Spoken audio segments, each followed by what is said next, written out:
Folks saying there's vampire again in Saint Denis. El hombre es el único animal que tropieza dos veces.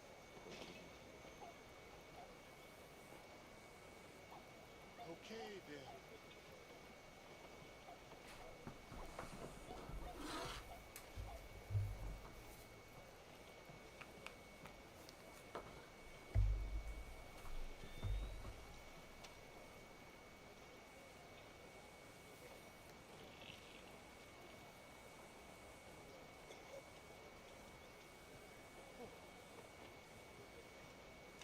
Opa.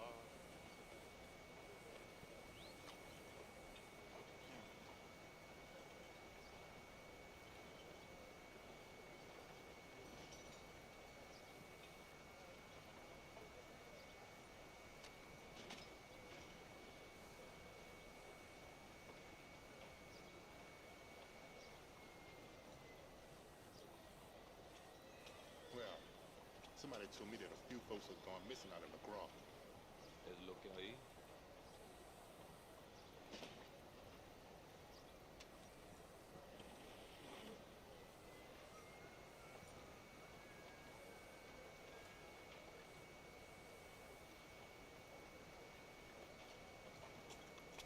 But down on the hill must be cursed. A few years ago, it started fever. Now cholera. Ajá.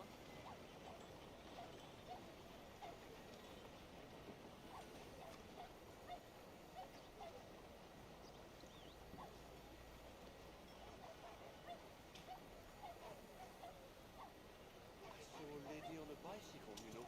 My dear, she took herself right across the road. Let's just say I wish I lived in simpler times.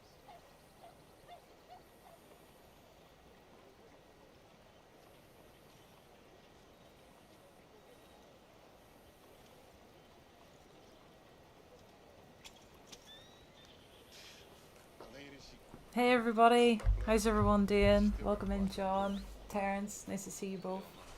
Everyone else in the chat, let me know if you can hear me okay. I've been sick for quite a while and then I recovered just in time to go to the Comic Con.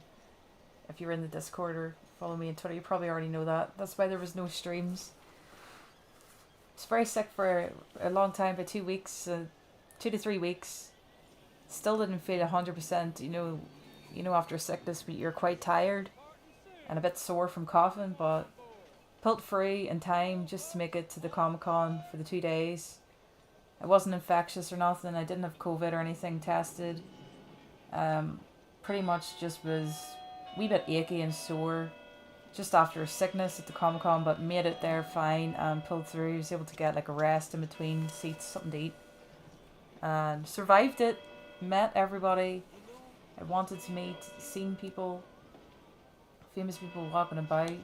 There was loads of shopping, different traders, everything you want, all the nerdy stuff you want. Funko Pops, I'm into Funko Pops. I've bought too many. My house is coming down with them. I have so many now. I'm just looking and they're actually built up to the roof on top of my wardrobe. So I need to get a space for them. I bought one Funko Pop and I bought like mini ones. There's like these new ones called Bitty Pops. Bought them. I try to refrain myself from buying too much else really because there was so much there. Could have bought anything. Just before I started the stream, I'm glad I got this live. They were talking, these two guys sitting down here were talking about the Saint Denis vampire. I think they did with a hat, I'm not sure.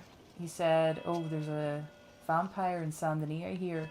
He said something like that. So, I might watch that back then in the stream to see if I can hear it properly. My phone did annoyingly come through in a notification in the middle of it. But it's so weird now that after meeting Rob, we have John right here. It's so weird now playing it after like meeting him in person. Like not weird, it's just surreal. Is the word I should use. I can't believe it happened, really. I tried to film as much of the Red Dead panel as I could, but I was really excited. And my phone, I was trying to hold it straight, but I was kind of like shaking and just so excited. I might have more clips. My friend recorded some of it. I'm hoping I can get some clips of her, maybe post up more of it. Because they did actually say a lot of things that I didn't know about. I wasn't sure if I was going to get any new exclusives or not, but there was a part where Rob Weedoff was talking about how him and Roger Clark, he would be doing scenes and he'd be walking how he walks, but like they tell him to walk more like wolfish or whatever. This is the way he explained it. For certain things, he had to walk differently. Sometimes he had to walk like Arthur, sometimes he had to walk like John, and Roger and Rob walk completely different. So he's kind of trying to demonstrate that in mocap, which is something we didn't know. Like, I think he said he actually he did mocap for, maybe was it one of the zombies, and that's why he had to walk wolfish? I can't remember exactly. There should be a clip of it somewhere. I'll be able to look at it or post it up or something. I'm hoping that my friend got it in camera. So that was interesting to hear about. Of course, Peter was a delight as well. I know he plays Micah. He's completely nothing like Micah. I already knew this anyway. He's the only one I didn't get a photo or an autograph with, but not because he played Micah, just because I had to like bear in mind how much money I was spending. Like, I didn't want to spend too much. So I just picked the people like I know more about or character wise, you know, that way. But Peter was lovely. I kind of regret not, you know, getting his autograph at least. But I did have an interaction with him where, you know, I was waiting the line for Alex McKenna. And it was very, very hot. We had a heat wave those 2 days in Northern Ireland. Inside there was a lot of people, so I think Peter was very warm and a little bit maybe overwhelmed in good and bad ways, like they all were. Like, even myself, I was very overwhelmed because I'm meeting them and they're getting big queues, so you can imagine yourself, you'd panic a little bit. That's totally understandable. I think Peter was a little bit panicky, and we were smiling over at him and he gave us a big smile back, and he took a wee sip of his water. He forgot to take his cap off and he was like, silly me, duh. And he kind of, you know, he just was very normal. So he was talking to my friend as well when she was in the queue, and he was like, oh, do you want to come get your picture with me? And she's like, yes, I have to see, I have to get my card after. I think they only took cash, you see, that way. Easy now. So he was nice that way, and Tori met him and said he couldn't have been nicer. So that was, Peter was the only one I didn't really speak to as much, but as I said, he smiled over at me. He seen me dressed up, and he seemed like a really, really cool dude. And from what I've heard from Tori that did actually meet him, he was a great human being. Roger, absolutely amazing. Can't believe I was talking to him. I just kind of like blurted everything all out about Void Laws and YouTube. He was so happy. He asked me what games I was playing. And just letting you know, I'm just going to walk about and talk for a bit before we get into the stream. It's kind of like a just chatting to catch up with everybody. So I'm just kind of walking about, telling you my stories. So Roger's queue was, I mean, packed. Absolutely packed. I got there early. I had 9 AM entry. That's the earliest you can get in. I shopped about a tiny bit and then got in the queue. They ended up getting in late, the Red Dead cast. Completely out of their control, but Roger apologised. He seemed to feel really bad about it. This was day one on the Saturday. I was in the queue for ages, and then one of the Monopoly event runners, it's ran by Monopoly events, came down and told us, hey guys, if you haven't pre-booked, please move out of the queue because he's very, very busy and come back later. But me and my friend looked at each other like, we've been standing here like a half an hour already, so we're not moving, kind of way. And obviously didn't say anything like that. I just was like, huh? And my friend, she stayed in Roger's queue. I already had a ticket for Rob. He was a lot quieter at that stage. So I went over to Rob first and met him. It took about 10 minutes, 15. He took a wee break in between. They took breaks and stuff like that. He came back, so I met him first. And pretty much told him that I've been playing the game since it came out for the full 5 years, and I've been posting videos on it, mysteries, ever since.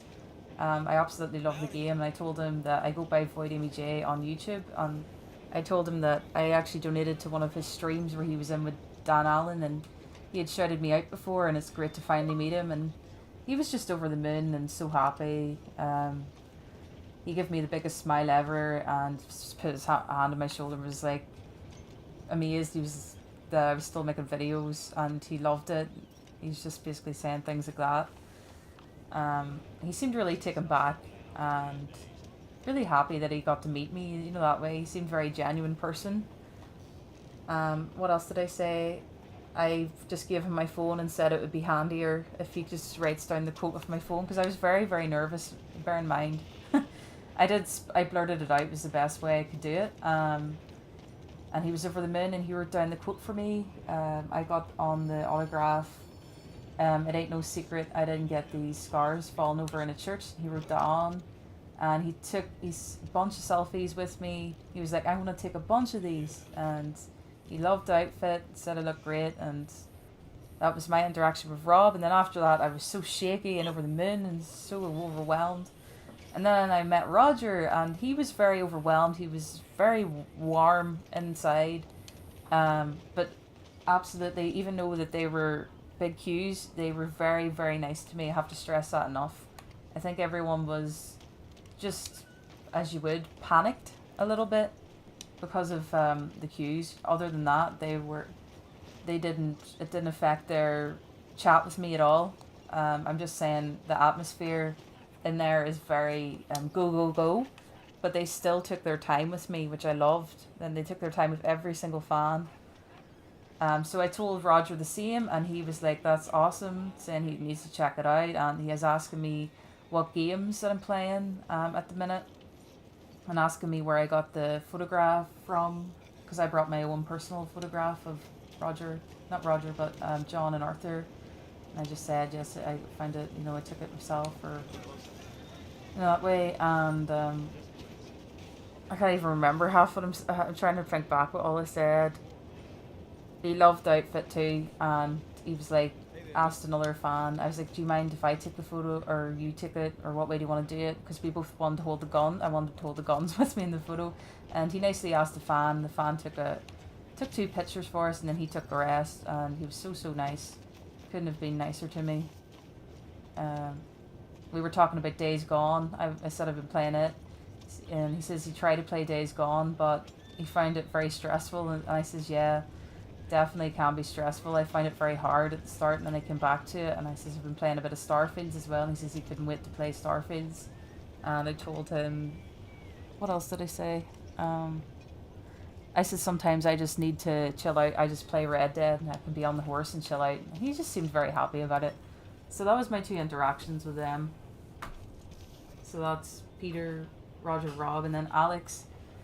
My first day, I thought because they were running behind that day, the Red Dead cast, that they wouldn't be on time for their professional photos, and I really wanted to see the panel I was watching.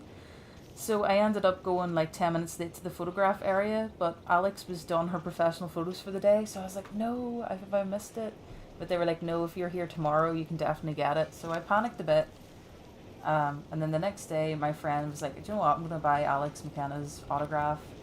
And she was like, you can come up with me. And I was like, are you sure? And she was like, yes. So we went up, and she said what she'd like to say. And of course I said what I'd like to say. And I was talking to her just like a normal person, really. And she seemed really nice. And she was asking me what my favourite part of the game was. And I got a bit emotional and kind of teared up a bit and said it was when Arthur has his last ride, and she was saying that too, and she was like, it's nice to hear someone say the more emotional side of the game, because mostly they go action scenes. And I was like, yeah, I was like, I love those too, but there's something about Red Dead that really caught my feelings. And she was like, yeah, she absolutely adores Sadie, like she's just like us, like she's a fan of the game. And she showed, my friend asked her about her tattoos of her 2 wee dogs on her arms, and she showed us and said that they were literally like her babies, and she loves them so much. And she gave us a hug each, and I said I would see her later. It went something like that. I can barely remember everything, because even talking about it, I'm getting like, oh my god. a wee bit. Sorry, I'll read the comments after. I'm just kind of getting this all out first before when it's fresh in my memory. And what else? Yeah, later that day, I went to my photograph area, and she was like, "Hello again," and remembered me, and I was like, "What should we do?" And she like laughed and took the gun and then just pointed it at the the camera for the picture, and it was amazing. And she came out with me to wait like till I got my photo printed out, and she was like, "Oh, we look so good," and I was like, "Yeah, our outfits really complement each other." And the dudes were like, "Do you want to take a photo too?" And she was like, "Oh yeah, of course." And then sure, and then she took it. So she has a photo of me and her, which is crazy to think about. And I just asked her if I could have one more hug, and I gave her a hug and said, "I hope you have a great day." And yeah, we went to the panel after that, like a couple of hours. I think it was like an hour after that. And it was amazing. It's the only way I can explain it. Let me see. I will go back and read comments. Evening James. Dark Matter Wolf, welcome in. Pre-ordered new Walking Dead game November 14th. Pretty hyped. It's open world third person shooter, but not online yet. I want to play it, John, definitely. It does look a bit weird graphic wise, but I definitely do want to play it. Did you meet the guy who plays Charles? Unfortunately, he wasn't there, so we just had, I'll just go by character name. We had Arthur, John, Micah, and Sadie there. And Tori says, sorry, lurking, drinking tonight. Hope you have an amazing stream. Can't wait to watch it back. Yeah, no problem, Tori. Have a good night. Let me see what else. Hibbo Hibbo Wibbo. Awesome to see you in here. And Ethan as well. Nice to see you. And Rocky, nice to see you. Yeah, so that's mostly it with it. It was very, very overwhelming in a good way. Like, even thinking about it, I'm like, did that actually just happen? This sounds like I'm just talking about a dream. So yeah, if you ever get the chance, definitely meet them. They're just normal people, I have to say. Very down to earth. It was very emotional for me. After it, I just kind of didn't feel real. I just kind of held back my tears. I didn't actually cry or anything like that, but my eyes just kind of welled up because I was like, did this actually happen? And even thinking about it now, I'm just like, what? Other than that, I know we've got a couple of Walking Dead fans in here. Ross Marquand and Tom Payne, who play Jesus and Aaron. Those two were absolutely amazing as well. I wasn't even meant to meet Ross, but his table was so quiet and it was near the end of the day. So I walked over and I talked to the girl beside him, like his helper. I was like, can I like speak to him, or is that okay? She's like, yeah, of course. So I was allowed to speak to him, so I was like, right, I'm gonna go. So after the two girls were finished speaking to him, I spoke to him and was just like telling him how much I love The Walking Dead and how attached I get to the characters, and I'm always thinking what's gonna happen next. I'm like, oh please, like I don't want Aaron to die that way. And he was like, yeah, it's surprising how emotional it is. And he seemed really caring, and I got really nervous. And after we read, I try to talk as much as I can, and he was really like attentively listening to me, and I was just like, this is stupid. Like, you know when you get really nervous, you're like, yeah. So I felt like because I didn't pay, I felt bad. So I ended up going away, and I was like, it's really nice talking to you, and let the next people go. And then I found I had some cash in my purse, and I was like, wait, I actually have cash on me. So I was like, do you know what? I'm going to go back and get his autograph because I really need to remember this moment. So I went back and I was like, hey, again, I'm just back because I felt like I wanted to get your autograph now when you're less busy. I explained to him I was meeting his co-star. It's like, Tom, I have it booked for tomorrow. And I says, I think I'm a wee bit dehydrated because it was near the end of the day and I did feel a bit funny. Like, I don't think I ate that much that day, or I did after the sickness. You know, you do feel a bit wonky, is the best way to explain it. And he gave me one of his waters on his table and was like, are you okay? And made sure I was alright. And he was like, it was absolutely lovely talking to you. And he's like, what do you want on your autograph? And I said, you can put on it whatever you like. And he wrote on it, to Amy, heart still beating. which is one of the episodes in The Walking Dead. And I thought it was really kind of him, especially to check on me and make sure I was alright. So that was my interaction with him, and yeah, it really touched me. Like, these people are just, they're just like normal people. Like, you think they're not. You always forget that celebrities are just normal people. So that was my interaction with him, and then on the Sunday I met Tom Payne, and he was absolutely amazing as well. He gave me the biggest hug. He gave me a bear hug. By the way, spoiler alert for Walking Dead, I did ask him a question about The Walking Dead. Spoiler alert, anyone that wants to watch it, this is your warning now. I said to him, why did you want to leave? Like, why did Jesus get axed off The Walking Dead?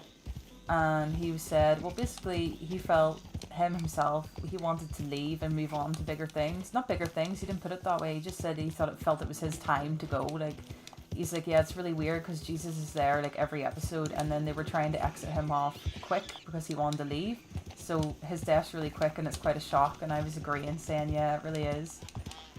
And he asked me what I wanted on my Funko Pop and where I got it from, and I says I got it on eBay for like 15 to 20. And he's like, yeah, that's really cool because you can't get this Funko Pop anymore. And I was like, yeah, that's why I made sure to order it. And he was interested in that, and he wrote on it, Jesus loves you, and signed it, Tom Payne. He wrote to Amy, Jesus loves you, Tom Payne. I thought that was really cool. I was like, can I have a wee hug? And he was giggling because he notices over in Northern Ireland we always say everything's small and wee, and I was like, yeah, that's how we are. Everything's always small, wee bag, wee this, and he giggled, and he was like, you can have a big hug, and he gave me a massive hug, and I couldn't believe it. I just walked away like, whoa. So that was that. I've seen a lot of people walking about but didn't speak to them. I spoke to Michael Rooker. And any Marvel fans in here, he plays, is it Yondu? Yondu or something, the blue guy? I know him as Merle from Walking Dead. He went around the whole panel, like I didn't even have to pay to meet him. He just walked around the whole panel, basically interviewed us, asked if anyone wanted to ask questions, and we got brought up to the front. And my sister was joking with him. He's a very, very like jokey person. And she was like, how did it feel when you got your arm cut off in The Walking Dead? And he was like, it was fake. It wasn't real. And then we all started laughing, and I pretended to like poke him, and I was like, no. I was like, no, it was real, and he was laughing away. So Michael Rooker is this stand-up guy. It's amazing. I can't believe it actually happened. It doesn't feel real. And then with Ian and Paul, that was on the Sunday I met them. It all doesn't feel real.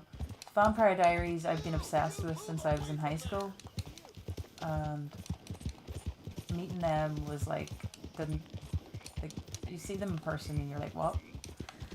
So I'd only got a professional photo with them both. Me and my sister got in one photo with Paul Wesley, who is Stefan Salvatore, and then I got my single photo with Ian. My one with Ian, oh my god. So my sister went first, and he was smiling away, and they tried to rush you in and out of the photo with them because they're the biggest stars there, and they were trying to rush her out, and he brought her back and was smiling at her, and what did he say? He was like, you look great, babe, or something, he said to her. She nearly passed out. I was watching this, like I was in the photo room watching it, being like, oh, I couldn't believe it, and he brought her back and was really kind. And they did the same with me, tried to rush me out for the photo. We just had our arm around each other, and he like brought me back. He gently pulled me back because they were like kind of like move on, go out, you know, the event organizers. And he was like, no, and he asked me what my tattoo meant and like petted it and was like, what does this mean? Looks really cool. And I was saying, well, it means music because I absolutely love music. And he was like, oh, that's cool, you rock. And I was actually going to pass out, I'm not joking. After I stood in the wrong place to get my photo and everything, I was so starstruck. So Ian, he's very outgoing, extroverted. He loves, you know, playing to the crowd, and he's really appreciative of his fans. And Paul, he is very kind, but he's very shy. Like, not in a bad way. He was nice to me. A lot of people were saying, you know, just because he's not as extroverted, they didn't have a good experience or whatever. But I think people are just judging him too much. Like, it was a lot for him. Like, kind of young girls or men, women, whatever in general, you know, screaming at you and stuff, you are going to be a bit more, you know, reserved or whatever if you are a shy person.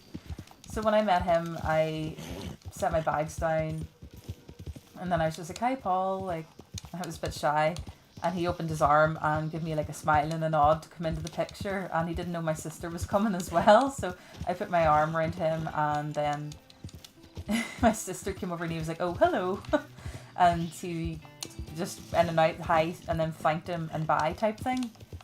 But it was still a good interaction, so no one was rude, which was very, very good. Especially when you pay money, you don't want to, you know, go in there and anyone be rude to you, which I wasn't expecting, because most of the people that I am a fan of, I nearly know that they are good people before, like, you nearly just know by following them that long time and stuff.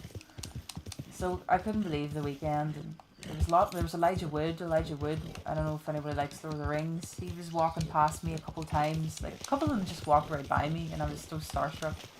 A couple of the Twilight cast, we had like Carlisle Cullen, we have Jasper and Emmett Cullen. Their panel was amazing. Buffy the Vampire Slayer, Kirsty Swanson, the original Buffy, was there. Saw her panel. We had a couple of people from the Goonies, Stranger Things, Hellfire Club cast.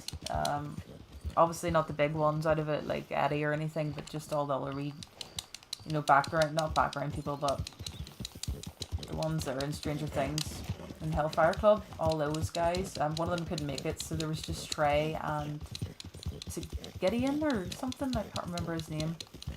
Their panel was fun. Trey was singing and everything. John Barrowman was there, so I didn't see his panels. I felt a bit sick at the end of the day. I think with all the nerves and everything, and maybe didn't eat enough food. I had to sit down at the end of the day with everything. I was so overwhelmed with happiness and nerves all in one, if you know what I mean. Who else was there? Trying to think. Oh yeah, a couple other people out of Vampire Diaries. The guy that plays Cole and the girl that plays Freya. I didn't get meeting them. I just kind of smiled over at them. I was too awkward to go talk to them. There was a couple of people, like, you could say, they even said themselves, they come talk to us, we like meeting their fans. Like, you can talk to them at their autograph table as long as you don't. It depends how big they are. I don't know, it's up to you to ask. Sometimes I felt awkward asking, so I didn't want to. The only person that I did ask for was Ross McCrand, and then I ended up getting his autograph anyway. So yeah, absolutely amazing. The Burns twins from The Shining, if anyone's seen The Shining, the two young girls, they're actually grannies now. They were there. Carrie Green, you know, the girl from the Goonies, that's her name. She was there signing right beside Rob.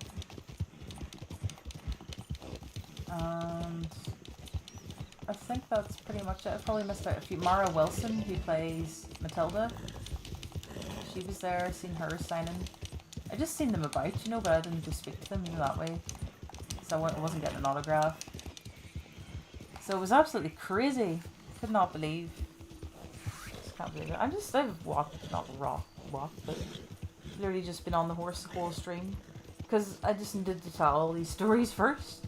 I don't even know where we're at in this 100% playthrough. It's called, yeah, butterflies. I definitely have butterflies. I so nervous before, like, I thought I was going to be sick. That's how nervous I was in the queues. Especially for Ian. Because it's Ian Somerhalder. It's basically Damon Salvatore. It's like my childhood crush meeting. This is weird. Very crazy. But I love the experience, and it's going to be a yearly thing. I think I'm probably going to go to it every year if possible. I have to say that Peter looks a lot like Micah out of them all. Like, character likewise. Peter's got that Micah mustache. You can definitely see it in their facial features, how they did the mocap for their characters. But as in likeness wise, I think Peter looks the most like Micah. I can see a bit of Arthur in Roger, but not really.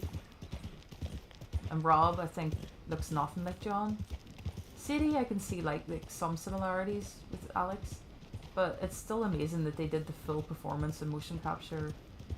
You know, that's their face when you see. That's what they were saying in the panel. Like that, their movements and stuff. That's them.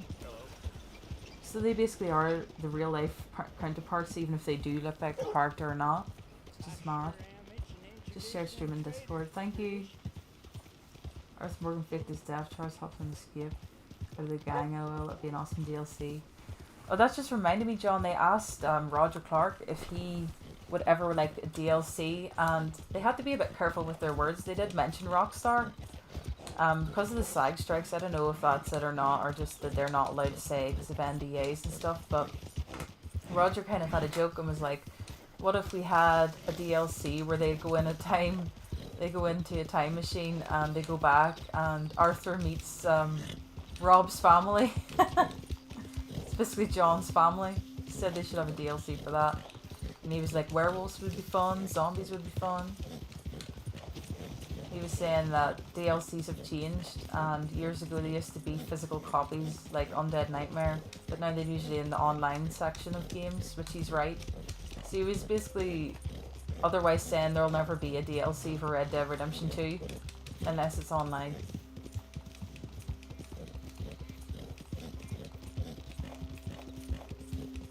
I think Alex said that she also, her fingers cramps when she plays games, so she's not a good gamer. She like tries to play and she's like not great at it, and the host was saying like she like watches her husband play more than she plays. It was like a girl interviewing them. I don't think Rob's too handy with gaming either. He seems to try but couldn't get into it. I know Roger, he like properly games quite a bit. Peter, I don't think he games much. I'm not 100% sure. He joked a lot in the panel and was like, people think I'm just Micah and, you know, carrying on and that, which is really fun.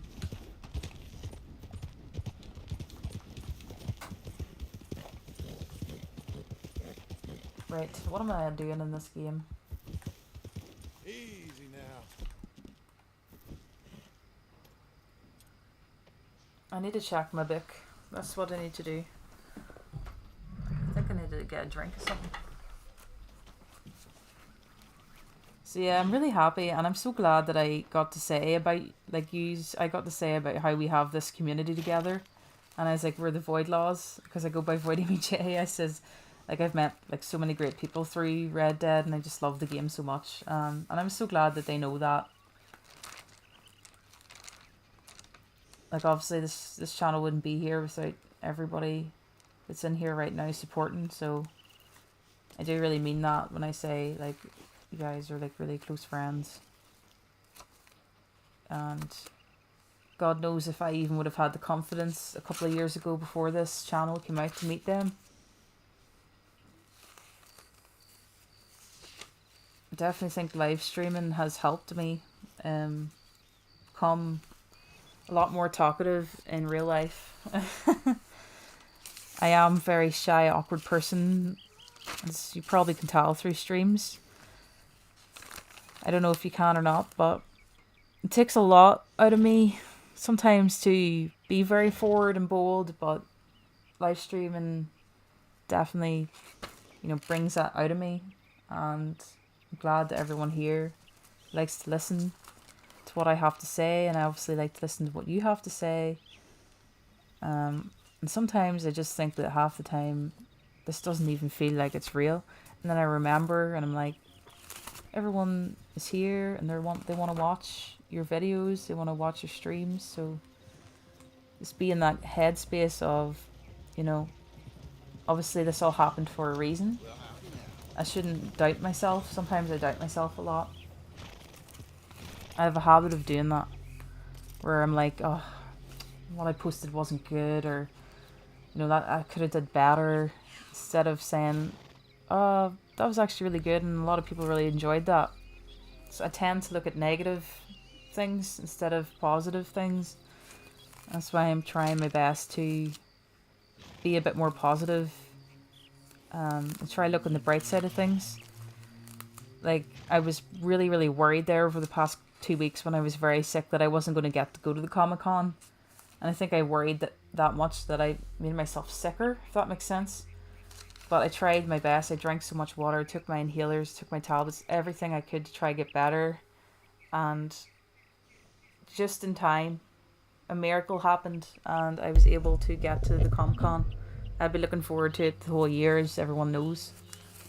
I basically didn't shut up about it for the whole year before it was booked because I didn't think that they would ever come to my small country, Northern Ireland. And the Red Dead cast did.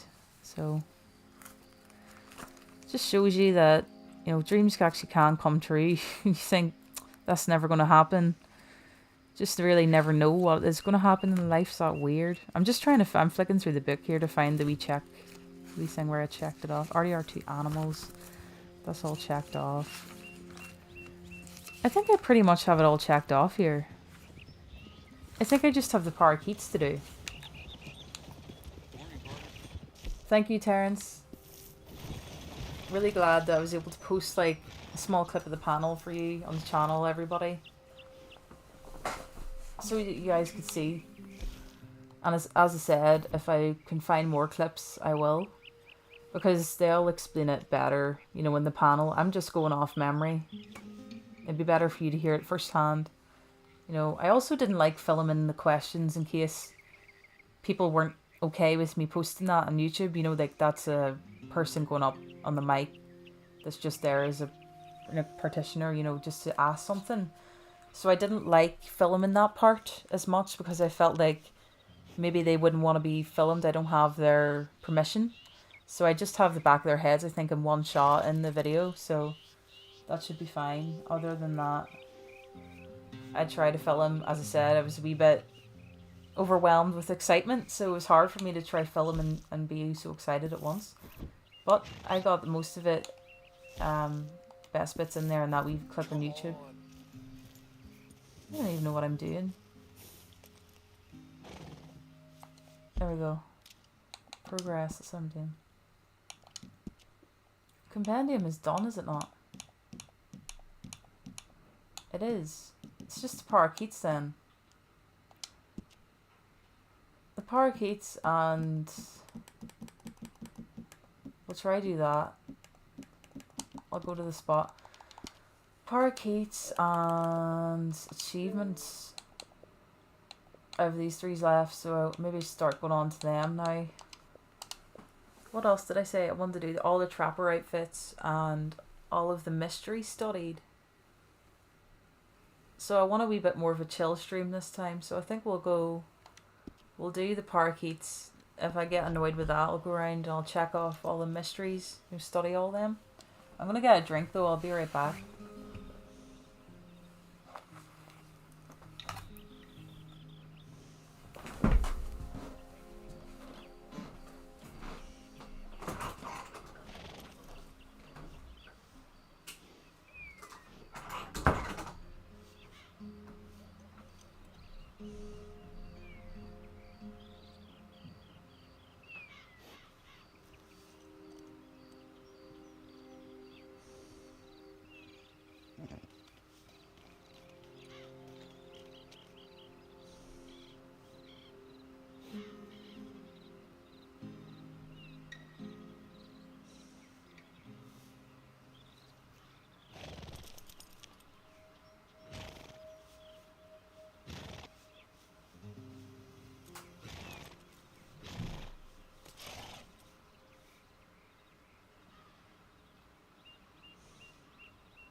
Hey, I'm back, sorry. Thanks for being patient.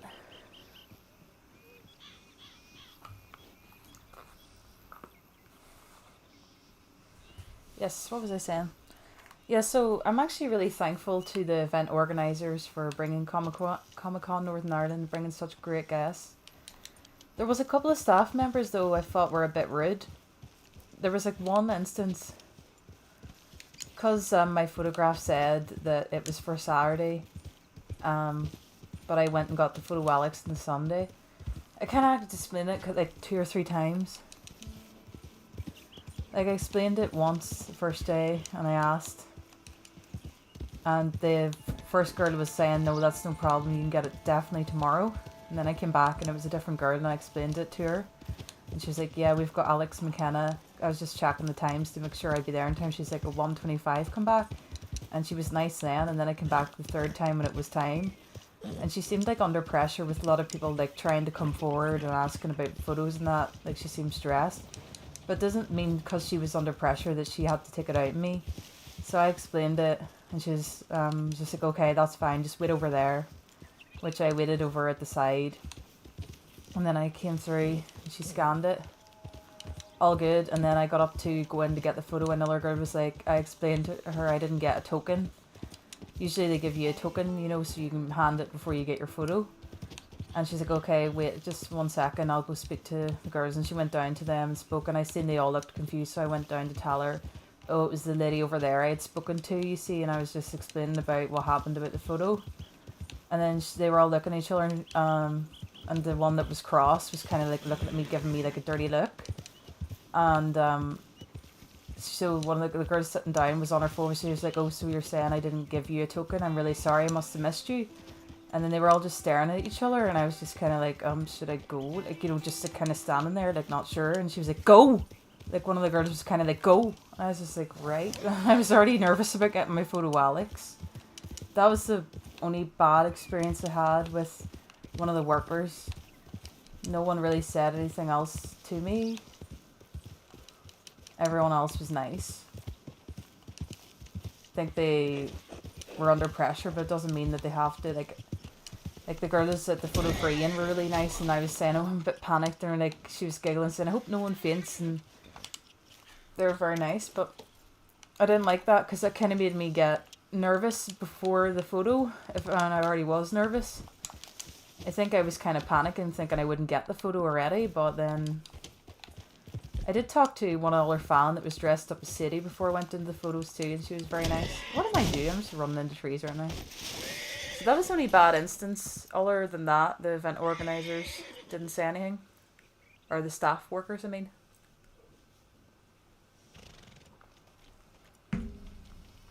Like, I only came down to explain because they looked confused. I was going to stand there.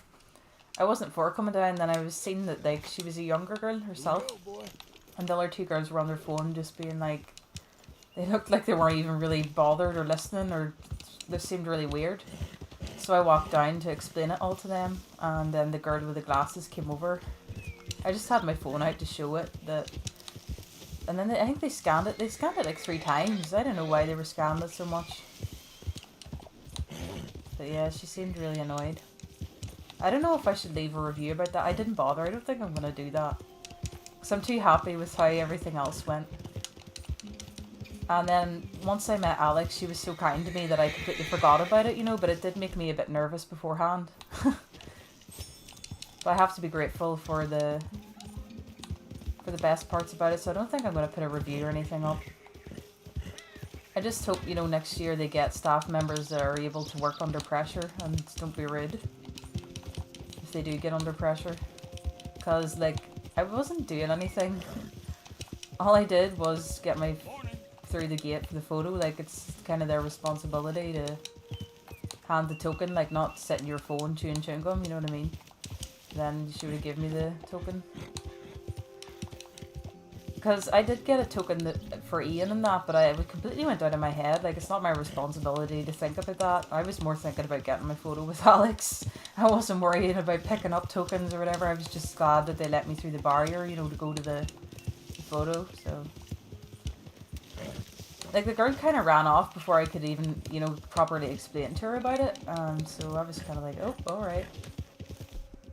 You're better speaking to me with them there, so then I can show them my phone. That's what I thought. But she went on, so I let her speak for a minute. And then when I seen they looked all confused, I was like, right, I'm gonna have to go down and explain for a 4th time. And I never got my photo on the Saturday, so I have to go down and tell them I meant to get it the Sunday. Blah blah blah. So yeah, at least Alex was really patient, and she knew from when my friend got the autograph that I didn't get the photo, so I think that's why she made sure to wait there that I was happy with the photo and make sure I was okay. I obviously didn't tell her that the staff was rude to me or anything like that, but she made my experience so nice, you know what I mean? She was kind of running around too, like from place to place. Like they had her at panels, you know, like really busy. She seemed like she was at one place, and she was like, even like, when is this panel starting? And it's so funny. It's just like a ordinary person that just gets overwhelmed as well. So it was a very busy. I think there was 11,000 people there. So, you know, myself with my nerves, that's a lot for me. So I was kind of like, whoa. You know, I look around the room, I kind of hid behind the hat. I was like, I'm not looking. You know, when the panel was packed for Ian and Paul, I just could have put my hat on. I was like, I can't look around this room right now. There's too many people in here for me. So yeah, that was the only thing I would improve for next year. If they had staff members that are maybe more experienced to deal with, you know, people. I think she was more annoyed at everyone else that was trying to ask her this, that, and the other, that she kind of got a bit pissy with me, but it doesn't mean you have to take it out on someone. Do you know what I mean? Anaruko! Welcome in. Nice to see you. I'm going to find the parakeets, if I can remember where I usually find those. There's like always that one spot.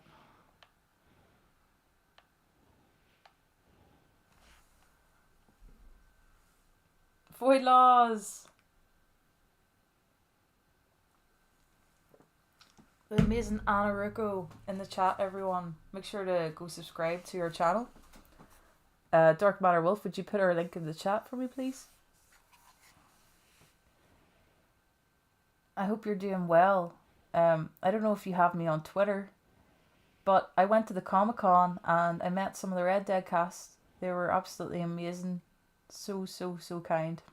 One of the best days of my life, for real. So I can't remember. My mind's took a wee bit of a blank. Is it in around here? Oh, there. I'm a little bit all over the place in this stream, so I'm just kind of riding around telling stories about Comic-Con.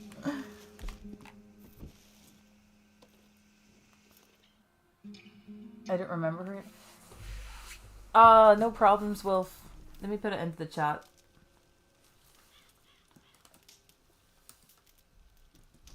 Dark Matter Wolf also posted his first video as well on YouTube. If anybody wants to check it out, go show him love. Leave a like on it. We definitely support each other here in the Void. Anyone that, you know, has a channel or anything new, I don't mind. You know, you can promote it in my Discord, as long as people don't come in, you know, right away and they don't even know me or anybody in the stream and just be like, oh, go follow my channel. You know, I don't like that. But I definitely like to try give shout outs to people who are just starting their channels or they're a good friend of mine and they don't abuse their power, then that's 100% fine. I always try to get people a link, you know, in the chat.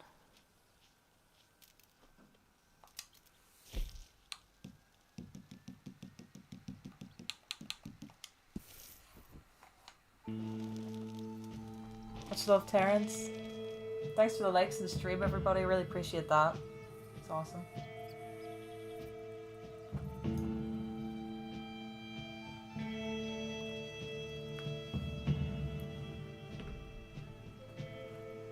I love these live streams. We can always just chill, talk about whatever way the conversation goes. But let me know how you're feeling. Did you have a good weekend?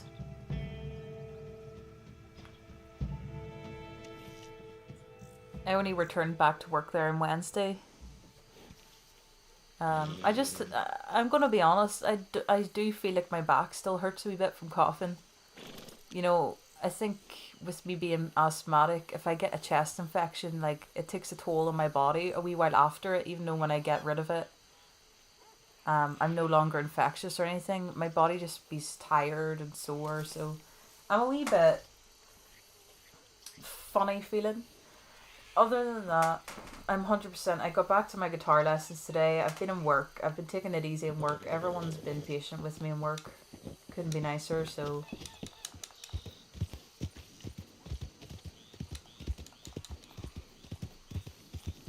So yeah, I had fun at guitar today. I was playing around with some effects. Really just chilling out and jamming. I think I needed that because I missed my guitar. Obviously I missed it for like, I think 3 weeks. So it was nice to get back there today. Get back into normality. You know, when you're sick, you always appreciate how much better you feel after. When you can breathe, you don't have a blocked nose, you're not coughing. I was going to make a joke to Roger Clark. Obviously, I wouldn't actually do this. I was going to say, I think I have TB because I keep coughing. But no. Of course, just kidding. Like, when I was in Comic-Con, I didn't even have a cough anymore. As I said, I was just a bit drained after everything. You know, just keeping on top of my inhalers and stuff. And other than that, all good. And Pebbles is staring at me right now. You know, Pebbles. Pebbles. I'm tired. My mistake was, you know, not letting them know. Pebbles is #1 Red Dead fan.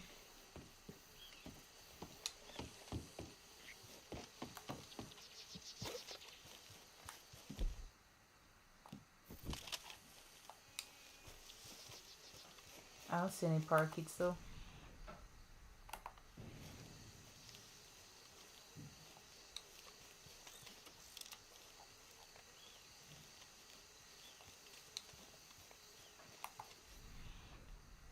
I think Pebbles wants to get up now.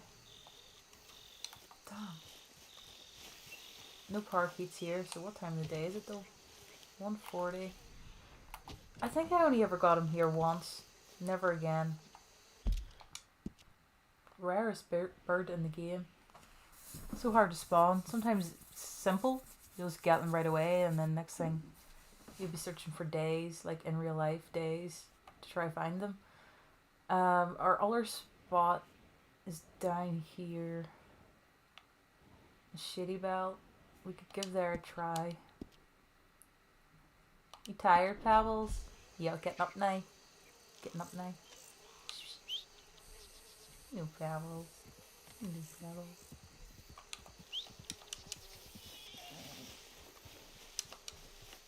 You ready, boy?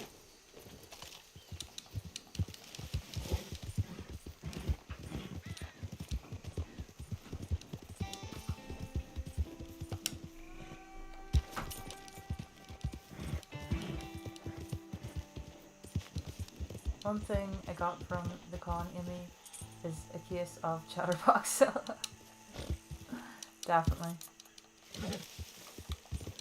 I couldn't stop talking after it. Motormouth. When I get really nervous, I either go really quiet or I blurt loads out. It really depends. Like, sometimes I'll just have a meltdown where I get so nervous and then I'll have to just, like, talk to get my mind off it, or I'll just stand there and like going into a daze.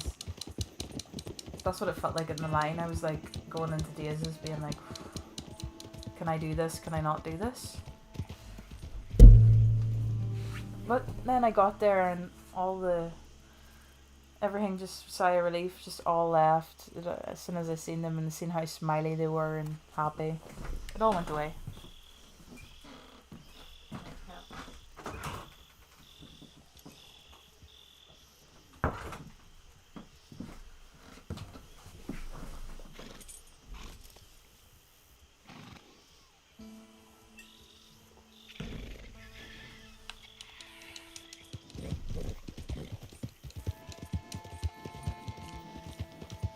This horse is so dirty.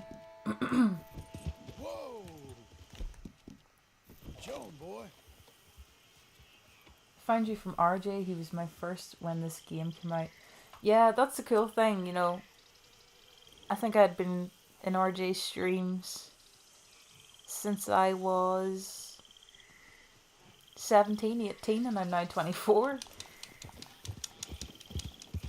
You know, that's crazy to think that.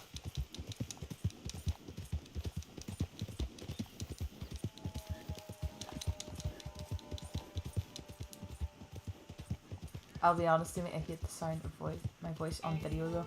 That's one of the things I found very hard, you know, when I first started the channel, is like, I was like, do I actually sound like that? You know, when you hear it back, you're like, ugh, cringe. It kind of goes away after a while. Like, it does go, I definitely don't watch back most of the stuff I post.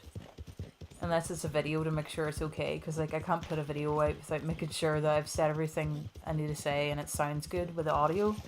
Streams, I don't watch back really unless I want to find a specific part for a video or listen to something that happened, like for instance the vampire thing at the start of stream. I would give that advice if you do want to start up a YouTube channel. Just know that it does go away, getting the fear of posting videos and sounding, feel like, oh, I'm going to sound strange or I don't like the sound of my voice. Most of the time people aren't going to worry too much about that. They're just going to want to see what you have to say if your video sounds like it's tailored to them. We've got some gator eggs here. We haven't got some parakeets, we've got some gator eggs. So yeah.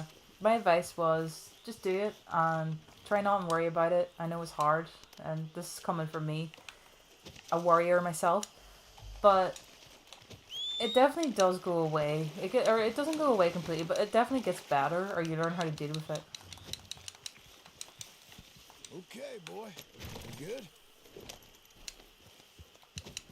And you don't even have to be, like, you don't have to set out and be like, oh, I'm going to be a huge streamer with tons of views. You can just say yourself, I'm going to post this because I love it and it's fun. You just have that mindset. If you're going to start up something, make sure that you really love what you're doing. It's something that you're really into. And if you're really into it, people are going to see that come through on your streams and your videos.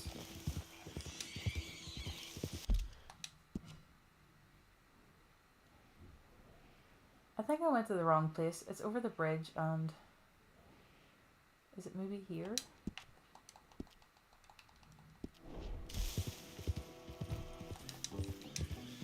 I don't think the parakeet's gonna be here. Just have that feeling.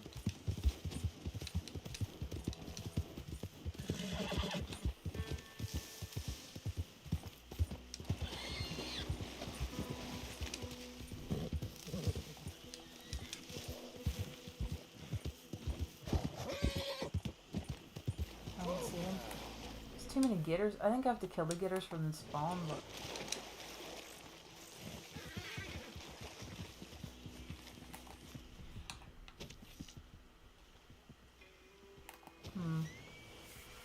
I don't think I could be bothered looking for parakeets anymore.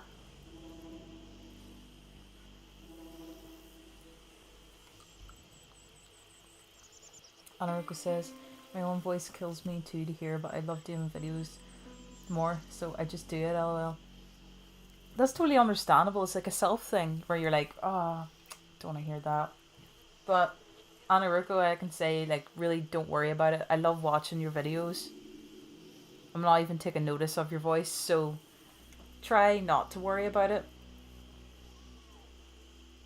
As you said, you love videos that much that you don't, so that's good. Like, I always like watching your videos because I find something new from them.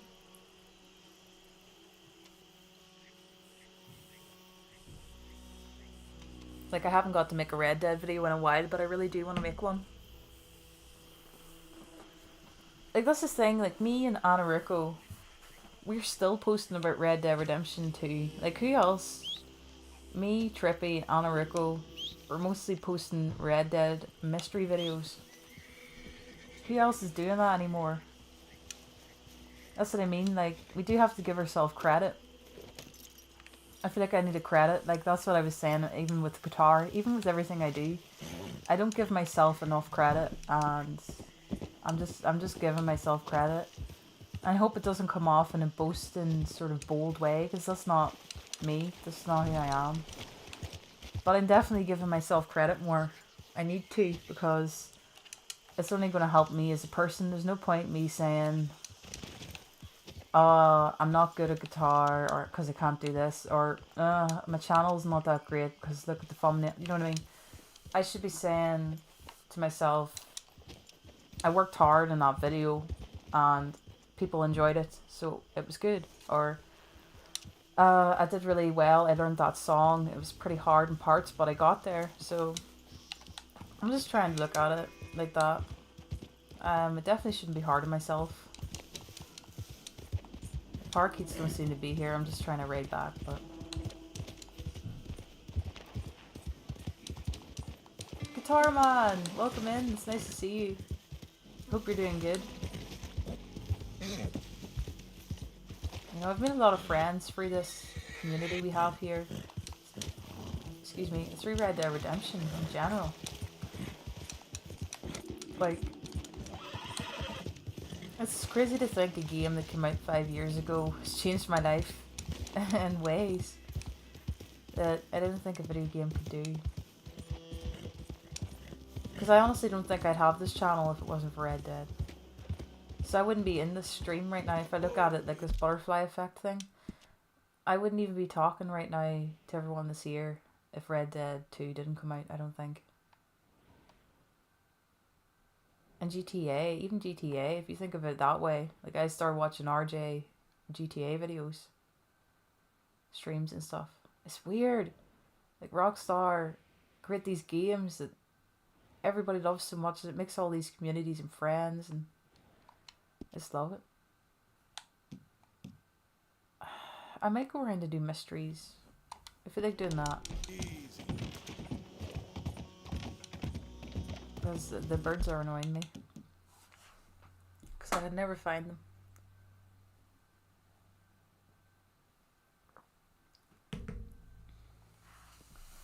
Ravencat, nice to see you. How are you doing? James says, maybe they only spawn in each location once. Since you have seen them here and at the shack, you never see them there again. Maybe there are other places. There are other places. There's a map I have saved somewhere that has like all the red dots on it where they are. So maybe I should do that. I usually go for my horses in order. That way you fill on all the horse lists. I got all the horses done, bar I need to do a couple things to 100% them. That's it. That's what I need to do. So I've got a couple of horses here that aren't 100%. I think all the fish we got done, it was very painful, but we did it. So yeah, I've got horses to do. American paint, standard bred, Belgian draft horse, Ardennes, Mustang, Nakota. That's it. I think I'll just find them about just by riding about if I go get mysteries anyway.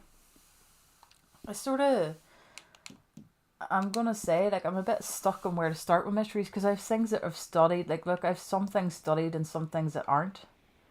So I think the best thing for me to do is use a YouTube guide video, and I can see the timestamps and what I need to do, and like maybe start in New Austin and like work my way up and see what I've studied and what I haven't. I want to study every single thing that can be studied. Do you know what I mean? So, you know, have it all in the diary. Red Dead.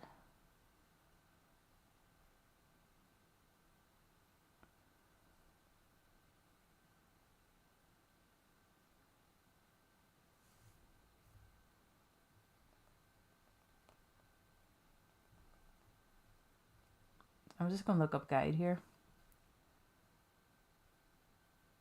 For some reason, I couldn't find... Was it one of the trouts? Like, I couldn't get it to spawn.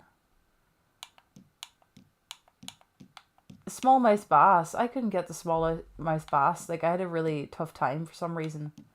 It was one of my streams. I tried multiple spots and it wouldn't spawn. Lake sturgeon, it took a wee while. The rest were mostly all good. There was like two or three fish that was just being annoying. I'm gonna look up all study.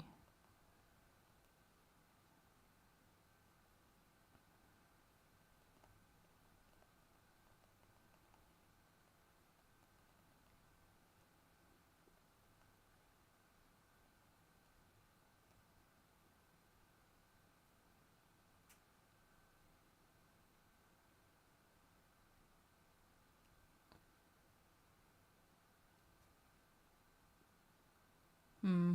50 Easter eggs and secrets. I need one that has like all of them though.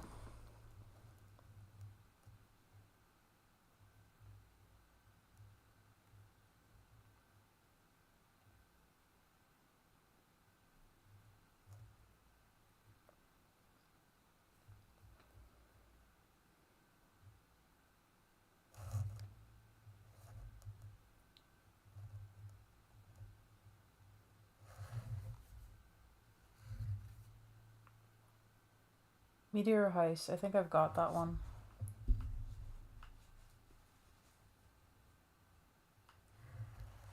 I've studied in this game. See, some of them I have studied in different playthroughs. It's kind of mixed me up as well. We'll just go by this guide and check and like, the hell, that came out really weird. I was like, check. Just check it, I mean, on the map. So yeah, I've got that one. I wish they would do a Red Dead Redemption movie as well. It'd be a perfect game to make a movie.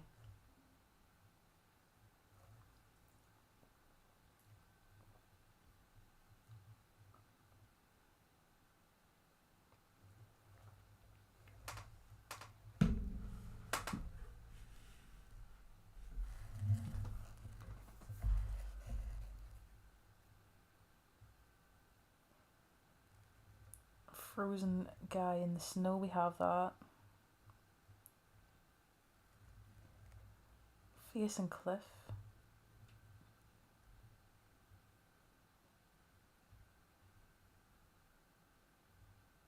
Meteor House UFO cult. I wonder if I studied that. See, you can't really study that one though, don't you not?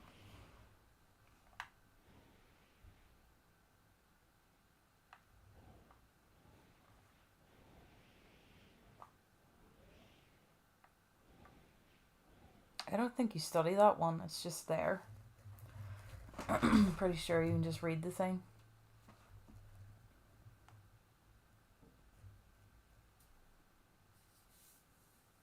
Red Bell, how's it going? Welcome in.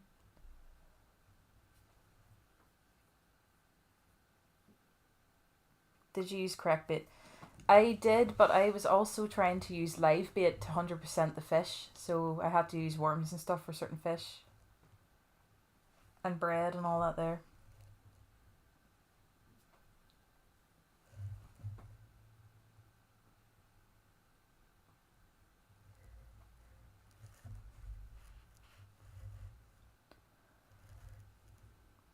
Heaven's Gate, right, yeah, so I have that one.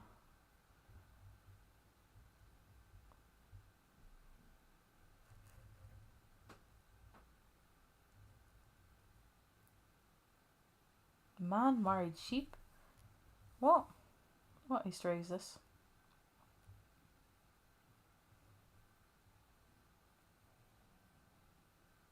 Oh, that one. Oh, I don't think I went there in this playthrough. Let me see. Sometimes you forget about the Easter eggs. It gives me a refresher too doing this. 4 videos. Obviously, if anyone has any ideas or something they do want me to cover, I can of course, look at the message and make a possible video on it.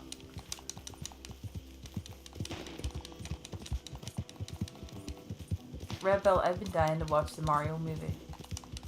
I need to do that. I've been watching Darryl Dixon. That's just a dude with a gun. We don't have time for him in this stream. He's there every stream.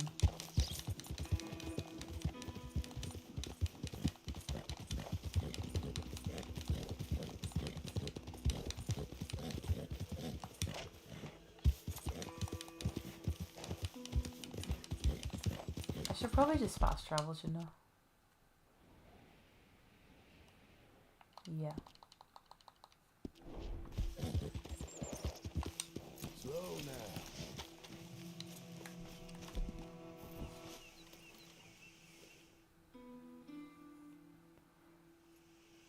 I've been hearing rumors about part 3 of Red Dead Redemption.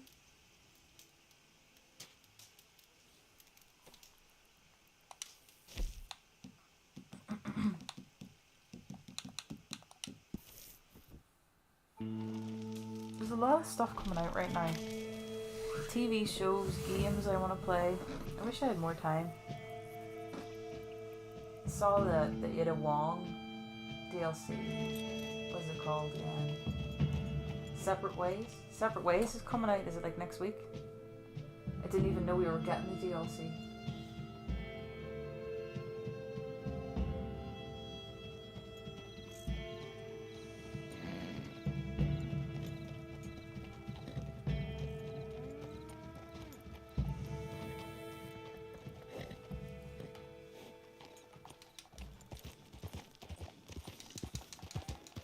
We have Cyberpunk DLC coming out. When's that? It's this month. It's the end of the month. Starfields, I haven't even got time to play Starfield. Played it a bit. I just got in through the intro.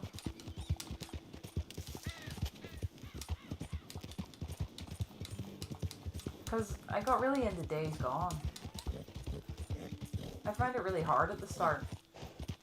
And then I was like, I'm gonna play that again, do you know what, 'cause it like, seemed really good and I just didn't give it enough of a chance. And I was like, I need to go back to that game. Look at this. Oh. How foggy it is. Sometimes I have too many games in the go. I seem to jump between them. Settle.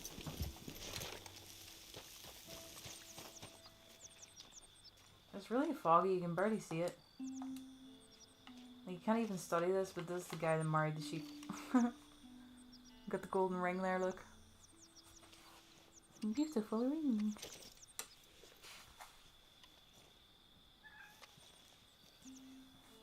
Pebbles is my door. I have to take him outside.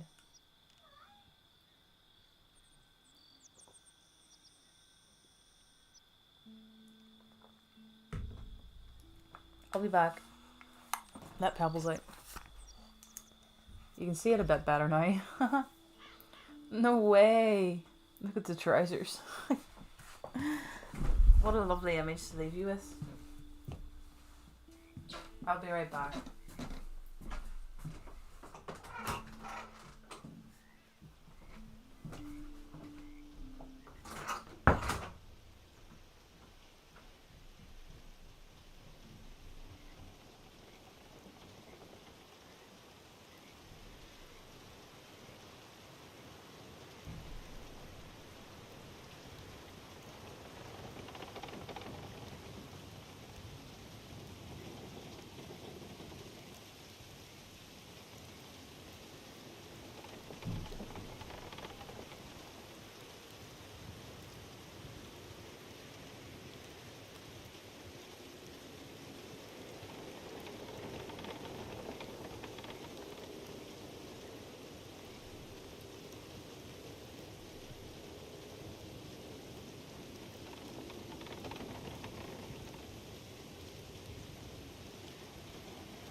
Hey, I'm back.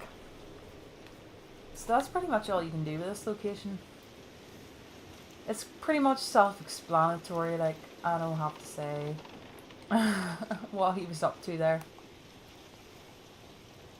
But the poor sheep, I actually feel very bad at animal cruelty. Try to marry a sheep. What is wrong with you? Some crazy old coots back in Red Dead Redemption times. Even nowadays. Red Dead's something else.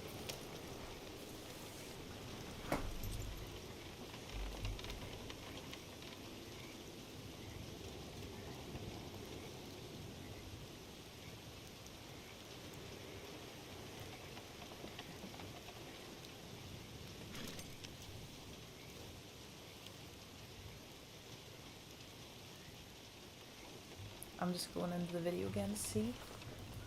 So we can't study that. But cool to check it out anyway.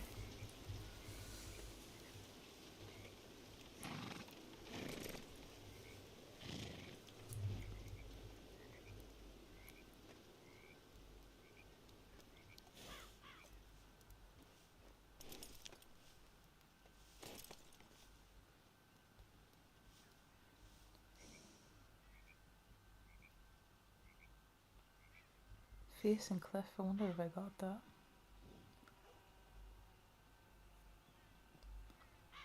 I think I have it studied. Anyway, I'll see you on the next stream. About to have Pizza Hut for my dinner. Oh, that sounds good, John and Joy. I'd love some Pizza Hut. I made my own pizza up yesterday. I'm telling you, this recipe is so easy. Greek yogurt, plain flour, baking powder, salt, and mix it all up with a spoon till it goes crumbly. Take it out, knead the dough, roll it out thin. Pizza sauce, mozzarella, whatever toppings you want. 20 minutes oven. Unreal. So good. Like, it sounds weird because it's Greek yogurt and flour and what is bacon, like it's literally like a teaspoon of baking powder in it, like a half a teaspoon of salt. You can nearly eyeball it with the flour, but I think it's like 2 half cups of flour, is it? 2 cups of flour. I think it's that. 2 cups of flour, half a cup of yogurt. Or is it 2 half a cups? I think it's 2 half a cups flour and half a cup of yogurt. I'm not ever really used to using cups, but a lot of the recipes I get online are American, so I just ordered cups. It's so much easier than measuring it all out. Gibson, how are you? Welcome in. Hi Amy and gang, much love everyone. Can't stay long, gotta work in a few minutes. Ah, no. Good luck in work. It was nice to see you in here though.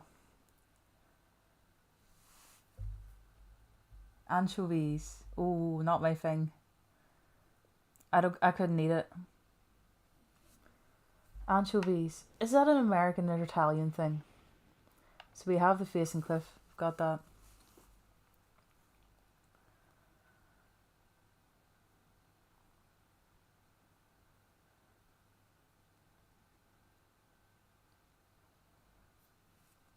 I think I have most of these studied, which is even better.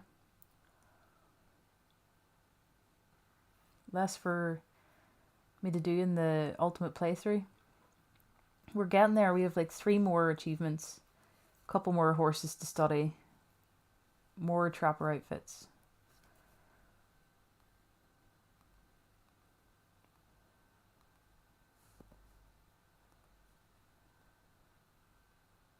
Pentagram, I'm pretty sure.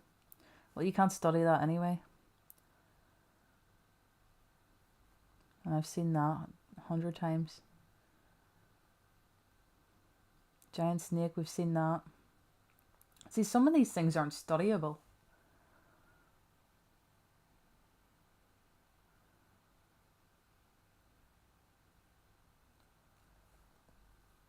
Ghost train, I've seen before. It's very hard to spawn though. I've seen it 1 time. It's amazing.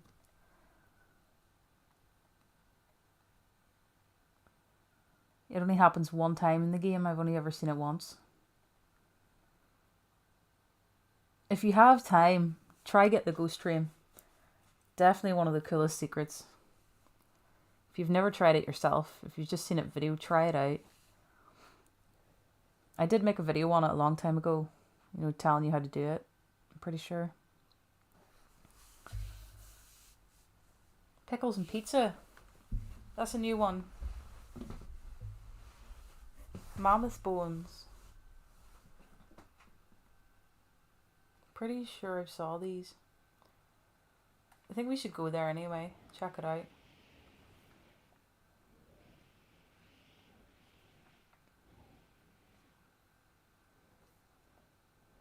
They're not studyable though.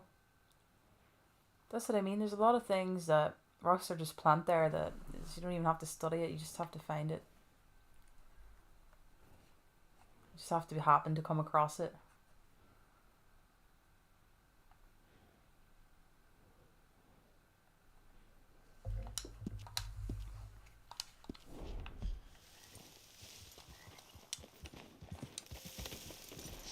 Scarecrow.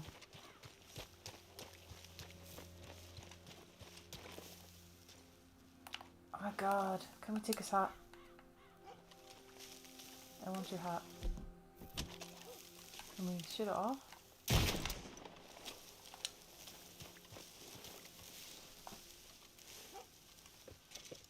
No way! Keep it!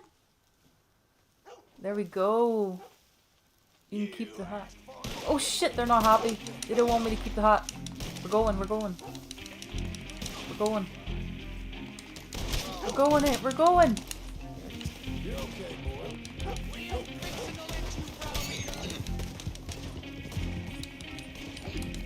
It's my hat now.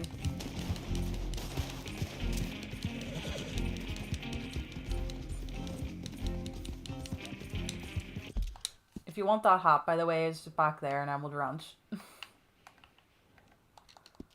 Not Emerald Ranch, just outside it.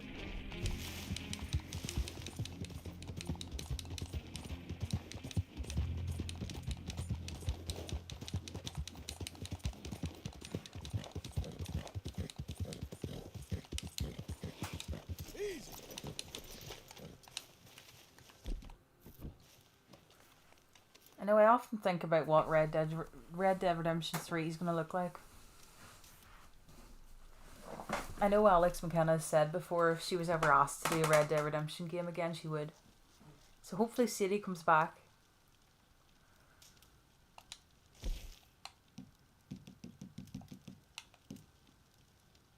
Arthur, he's passed away unless they do some sort of a dream sequence or it's prequel. We won't get Arthur back in this. It's a prequel or it's some sort of a flashback. Same with John.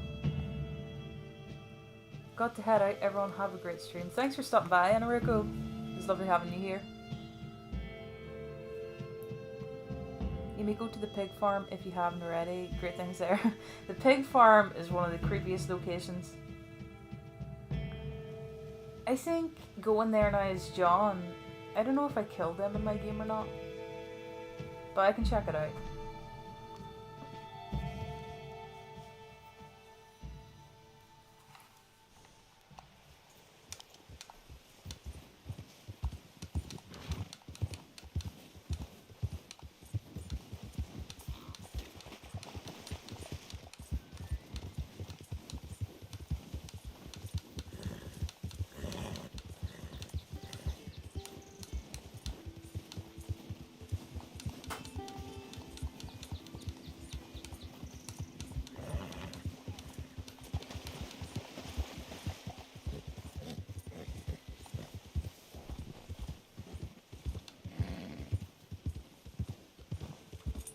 Was seeing it and what? Saying not the movie but heard song. Which song is this? In a Red Shadow? Is that right?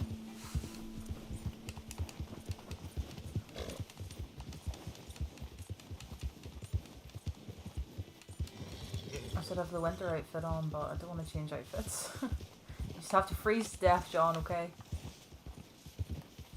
Easy there. It's very dark. Mammoth bones. Hard to see them in the snow. You know what I mean? They're white. It's white. There's a lot of mammoth and dinosaur bones just planted about. This is the big huge one though that I'm thinking of, isn't it? Like the actual full skeleton.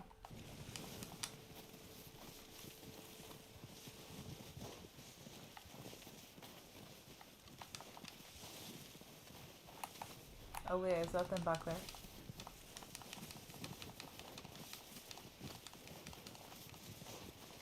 Yes. Oh no, you can study this.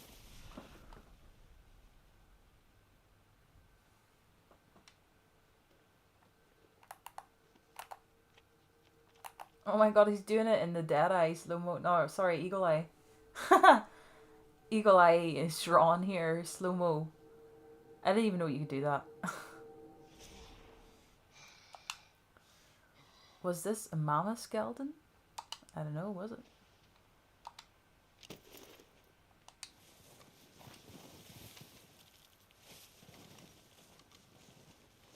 Definitely looks like it. Look at the holes in the hat. Weather-beaten Scarecrow John here. Hobo John with a big beard and or Scarecrow. I don't know what we call him. Homeless Scarecrow John.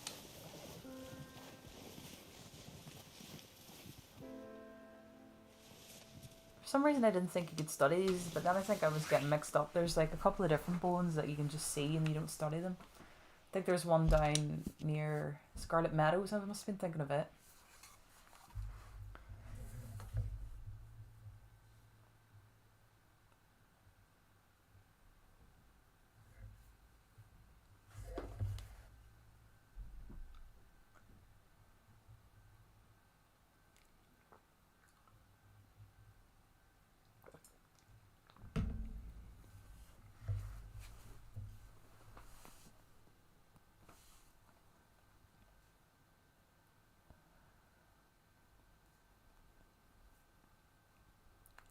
So yeah, hopefully there was like ones I didn't skip there thinking that I couldn't study them. That's what I'm wondering, so I'll go back.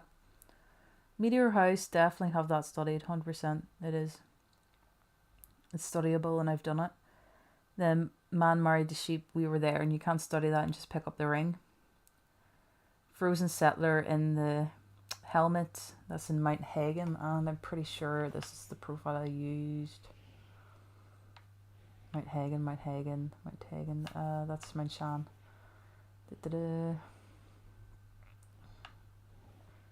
Mount Hagen, somewhere. There. Yeah, I've studied him, so he's there.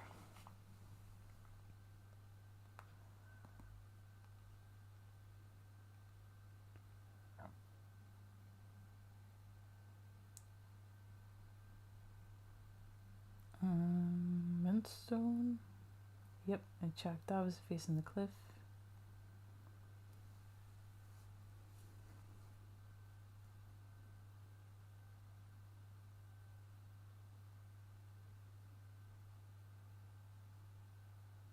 Pentagram, yep.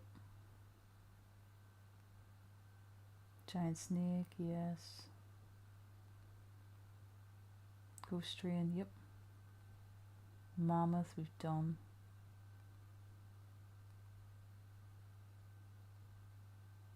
Crazy Outhorse Girl, we've definitely done that. Let's see. She should pop up though.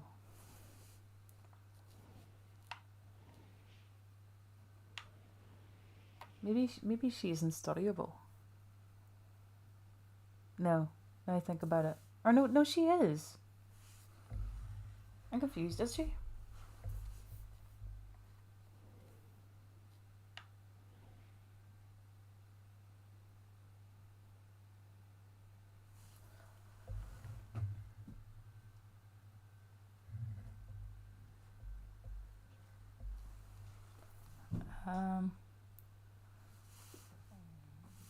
Would it not be like out over here?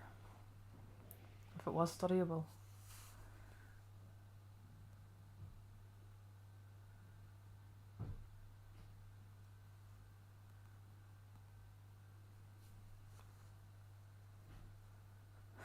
If I see characters from the movie, I'm going to ask who was Bruno. Probably get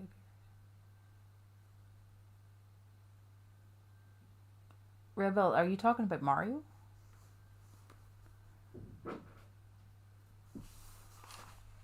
Oops, I nearly dropped the control.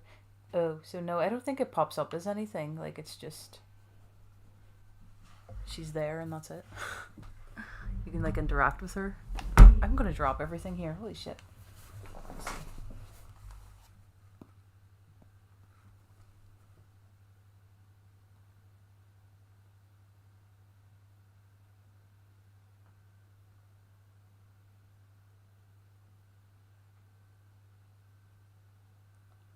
Obviously, as you go there as John, she's dead, which we've checked out before. Serial killer, we've definitely done that.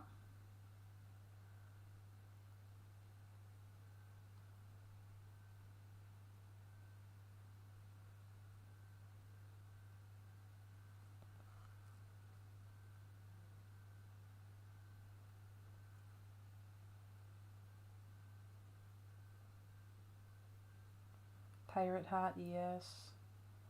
Giant remains, I'm sure I've done it.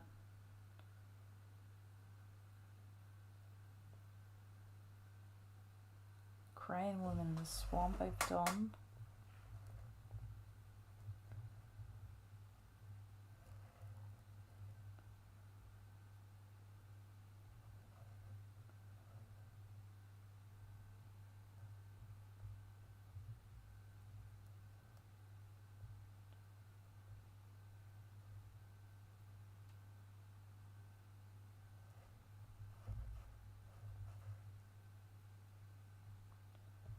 You know, it might be easier if I had this on my laptop, but because it'd be easier to see on the timestamps, because this video was 2 hours and 32 minutes long. I don't know though, because then I'd have to leave the chat. I wouldn't be able to see it, like, unless I bring it up on my phone.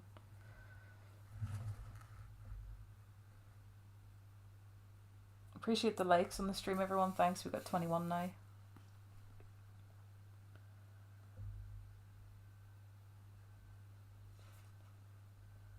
I'm pretty sure I've studied it though, the giant. Let me just check.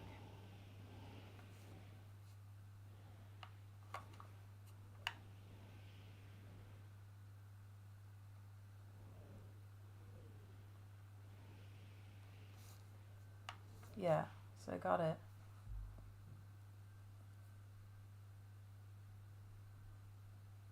The slave I've did as well.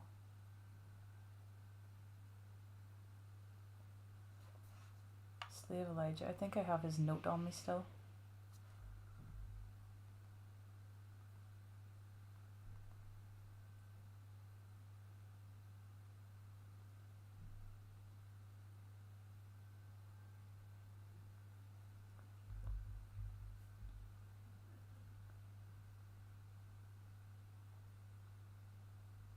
King of the Forest.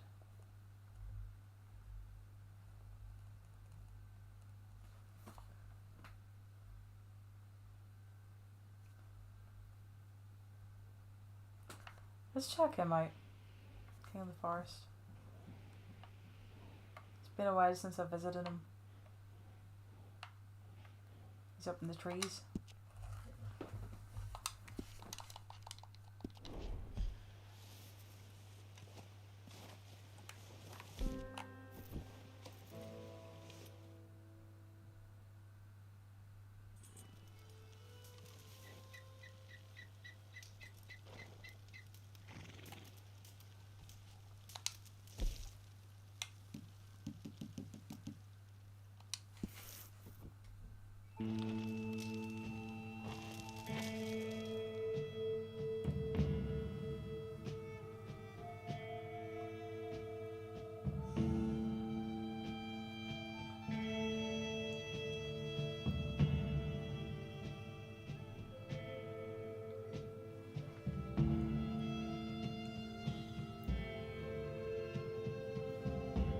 9:30. This day has went like kind of like a blink.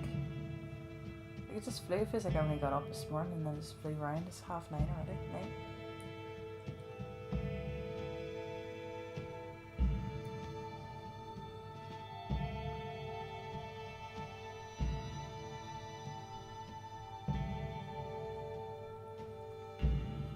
Hopefully everyone's enjoying the stream though.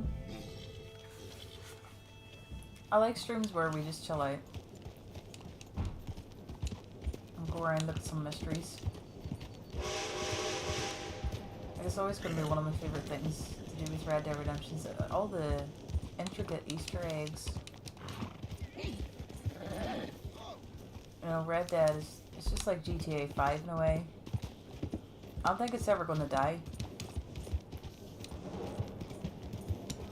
Roger Clark actually said in the panel that Red Dead Redemption 2 was a risk for Rockstar to make because they didn't know if it was going to do well or not. They risked it. They also said like when they found out that they got the role, they couldn't tell anybody and they knew for so long. And they wanted just to be like, I got it! Role in Rockstar Games! Red Dead Redemption 2, but they couldn't. I'm sure that was really like frustrating.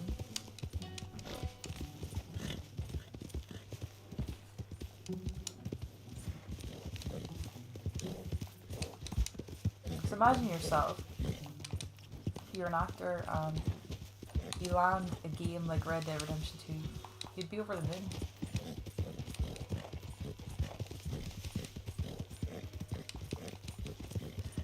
I think that the cast get pretty annoyed being called voice actors, which is understandable because they are actors first before they were even voice actors.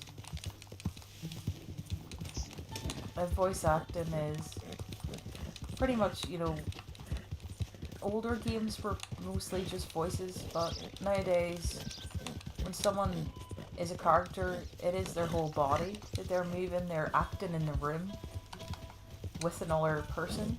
So when there were scenes with Sadie and Arthur, those two were both in the booth together, mocap suits on, speaking to each other, with gestures. They were being cowboys, cowgirls, in a way. Just like how they would in the movies, only it's a game. So I see their frustration with it. I also see how people can just say voice actor not maliciously. Like, without thinking. You know, I've definitely been there and said it myself. But I'm trying not to say it now because I think it does discredit their work a bit.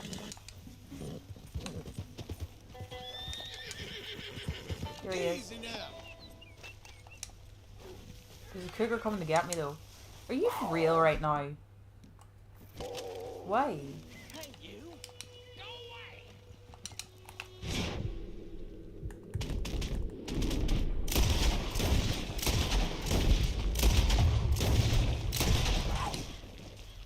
Now that just scared the dude. Is he gone now? Go away!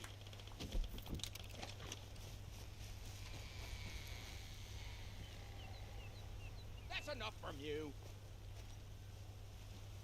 I don't even see him now. Get lost!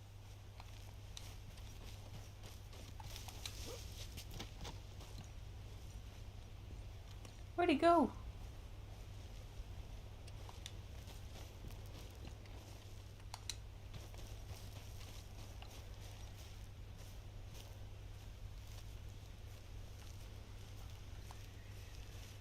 He was there and then I had to shoot the cougar and he probably got scared.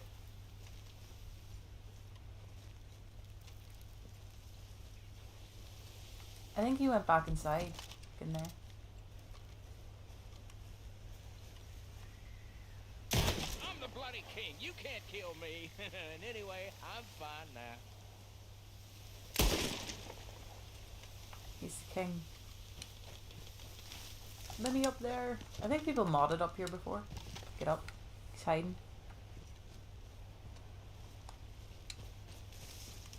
I think he hides regardless, doesn't he? Even if you don't shoot, like as soon as you go close to him, he kind of like runs away. I wanted to get a good look at him though. Stupid cougar ruining it. Like I was planning to stand far back so he wouldn't run away.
Wait, is that him?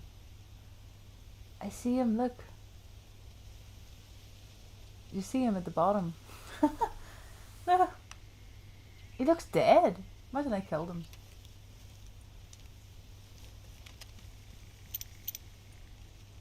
Is he dead?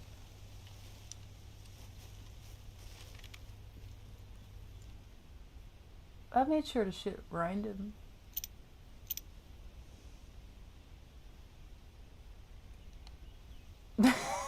Is he dead now? I thought, like, I made sure not to.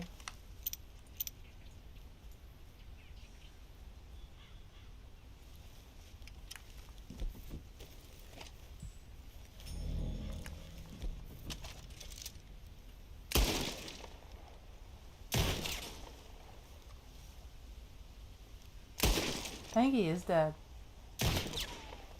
Oops. Because he would usually speak, wouldn't he? Does he not, like, come back to life? He's, like, one of those characters who, like, come back. I want to save my game anyway. It's great.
I'm gonna just see what he does in this video.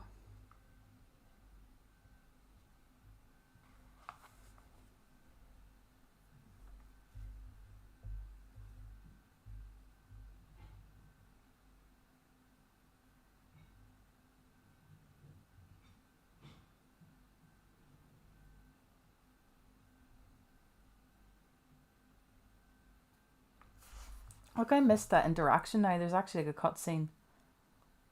That was all because of the cougar. I should have just let it kill me.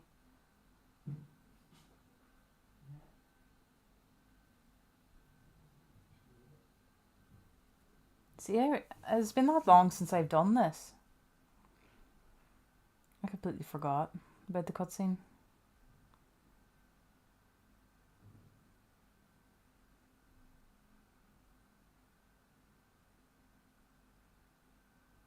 How would he even die, though? Like, I shot at the tree. Unless it went through the bark. I don't know.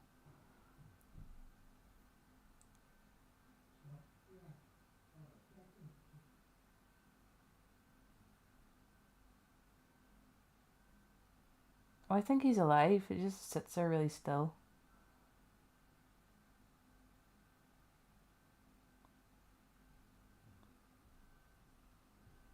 Oh, apparently he can't be killed because he's just burnt him in this video and he didn't even do nothing.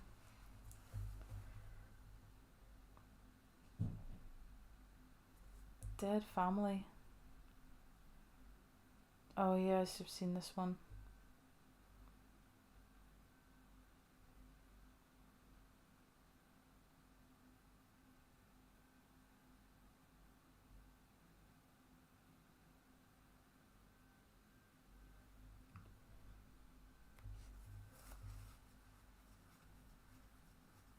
I don't think there's anything to study at it though.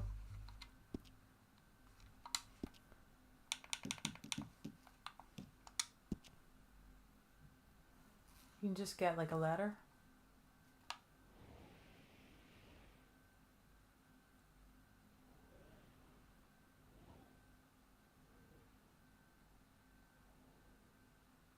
Oh no, it's the smoke inhalation house. I was getting mixed up with a different one.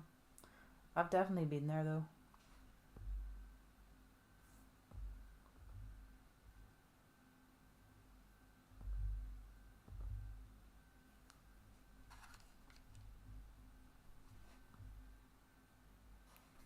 It's near Emerald.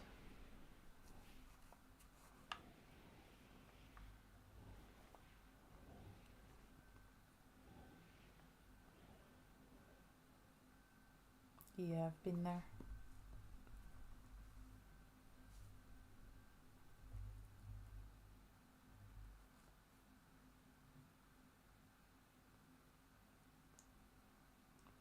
KKK clan I've seen as well. Old Viking helmet I've seen. Kidnap boy I've seen. Crazy treehouse guy I've seen him. I don't think he's study.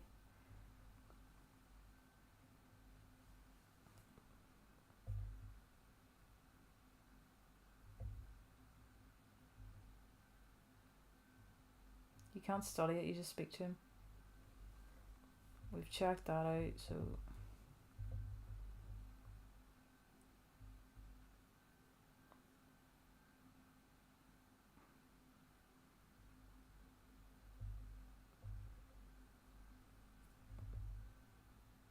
gold bars. I was on the train wreck.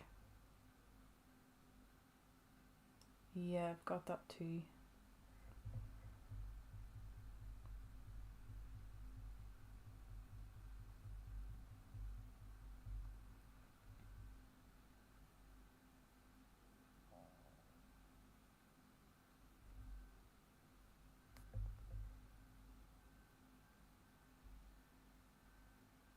Man mauled by the bear.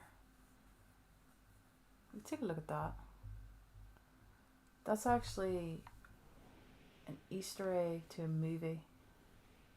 And I can't remember which movie it is.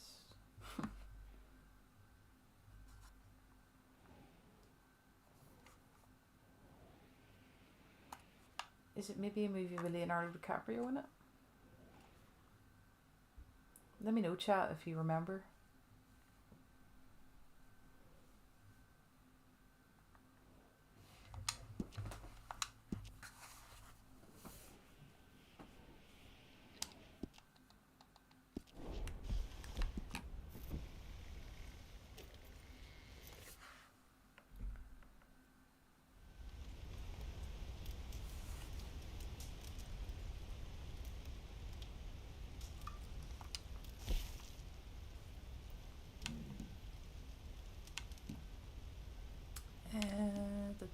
We're going to strawberry.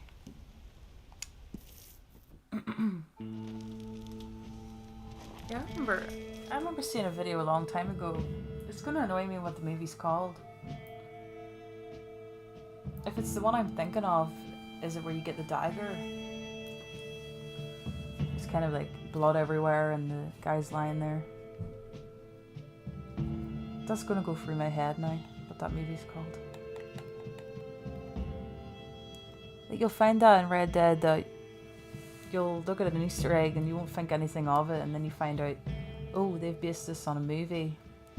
some certain scene, or it relates back to something in real life or a movie or some. There's always like some wee meaning behind it. Or else there can just be completely no meaning behind it and we're absolutely stunned. That can happen too. Like obviously Princess IKZ, the Catfish. There's like 2 really big ones where everyone's like, nope, cannot find them. I think they were honestly cut from the game and they could have been bigger secrets. But I don't think that's going to stop people. It's a bit like the Mount Chiliad situation. Everyone made it that much of a big thing that Rockstar actually ended up adding things GTA Online just to annoy us. Make us keep searching. Not to annoy us, you know, but to keep the mystery alive. They know it grinds our gears though, trying to find all this stuff. It's a good way to keep people playing their games. Did no one ask about cut content at Comic-Con? I was too nervous to ask a question at the panel, plus the mic stand was packed with people. Not even everyone got their questions asked. Because like they're on a schedule and stuff. But no one asked. I think their answers probably would have been vague. I feel like they would have said there was loads of hours cut from the game that they probably can't recall now. But I could be wrong, they could have said something really cool. I was surprised I even went up with the Michael Rooker thing. I stood there really awkwardly. He was like, do you have a question? And I was just like, no, I just wanted to say hello to you. And he was like, hello. And then obviously I joked with him about his arm being cut off his Merle. That was really nerve-wracking for me. A lot of people though that did ask questions, you could tell how nervous they were. But they did really well. Like I couldn't do it myself. Get up. I went up with my sister obviously and he was asking people all like in front of me. I kind of had my back turned to the audience. Like if I looked at the audience that would be me. Screwed. I'm not good at public speaking.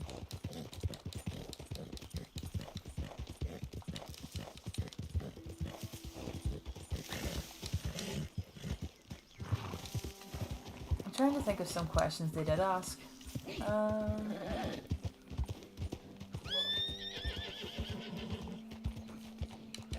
Roger was asked some like advice. If he could, I think they were all asked like, "What's your advice to your younger self?"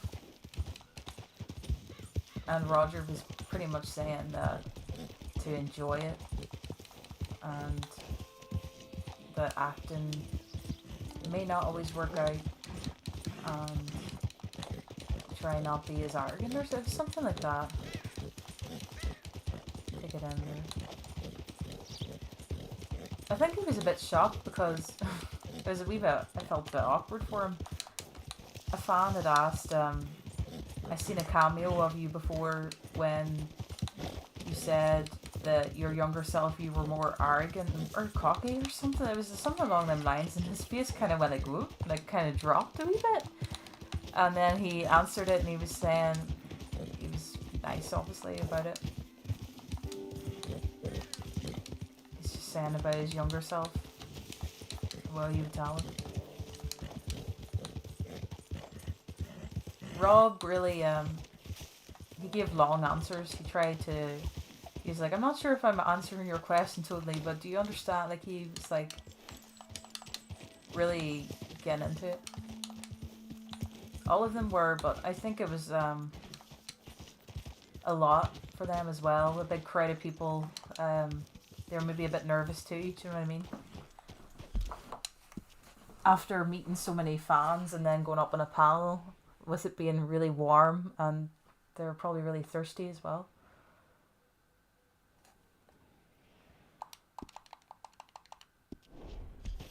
But they handled it really well. They tried their best to answer the questions as best they could without, you know, giving away too much. They said about how Rockstar is really tight-lipped about everything, and when Roger found out that he got the part as Arthur, he was like, it's Red Dead, isn't it? And then they were like, no, but like kind of nodding their head like yes, like that kind of way. So So everything's very tight up there. We already know this.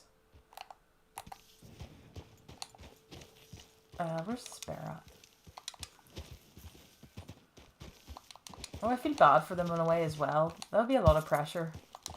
You're like, can I answer this? Can I not answer this? Can I say this? Can I not say it? You know what I mean? Like, you would be scared of saying the wrong thing. Especially before the game come out. I know the game's out and all now. There's probably still certain things that they're like, am I allowed to say? Can I say this or not? They probably know nothing. Like, the actor, they probably don't tell Rockstar any big news unless it's involving if the actor needs to play a part. I feel like Rockstar isn't going to tell them anything unless they need to know. But I'm going to put batteries in.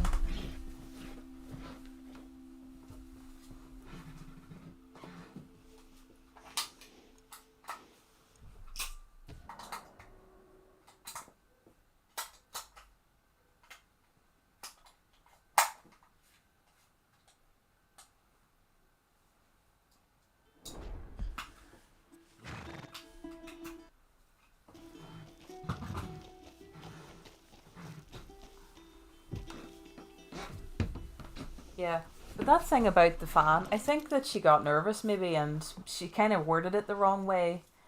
And then I think Roger was kind of like, huh, did I say that? You know, to himself. And then he answered it. He was like, gosh, that's a big one. And then he answered it.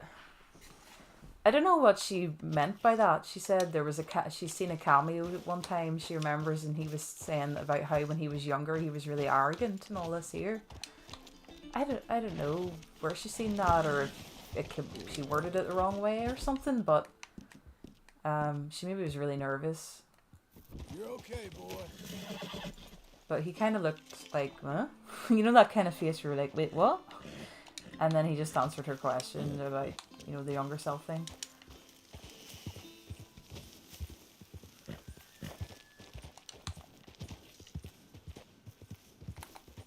No, Roger actually grew up in Sligo.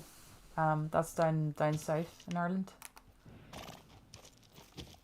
And he was joking as well on the panel, saying he wishes if they got asked if they could play any other character, what character would they play?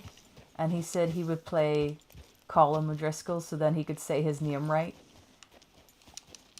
Because obviously in America they call it comb, but you know it's Colin, so that's why he said that as like a joke. It was funny.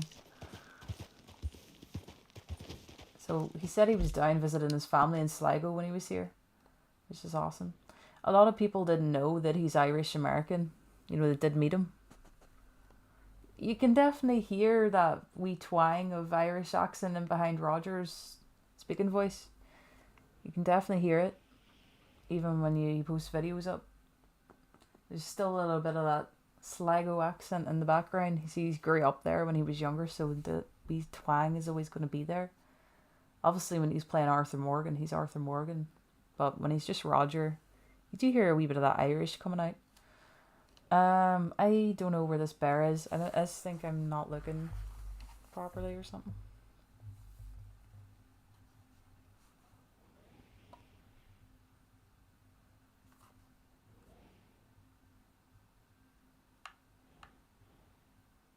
Here? You're alright, boy. I didn't ask him to say that, but I really wanted him to. I was just very conscious of the big line as well, so I didn't want to take up too much of his time.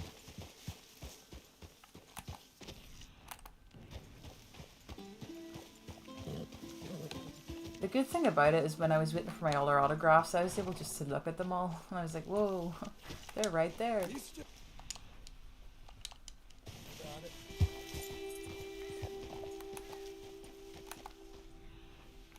Where's this bear? Yeah, am I looking right by it?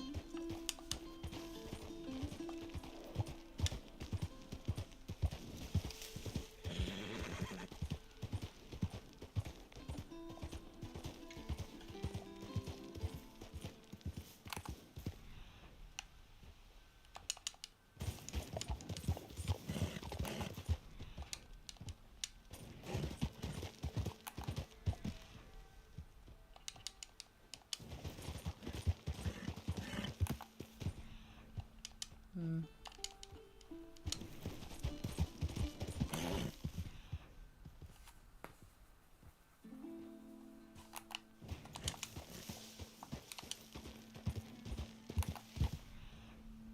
Hmm.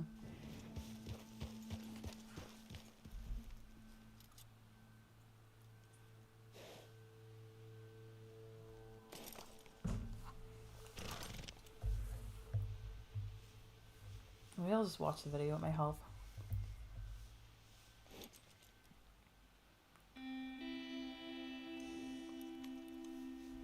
In between two trees, like kind of pointy ones.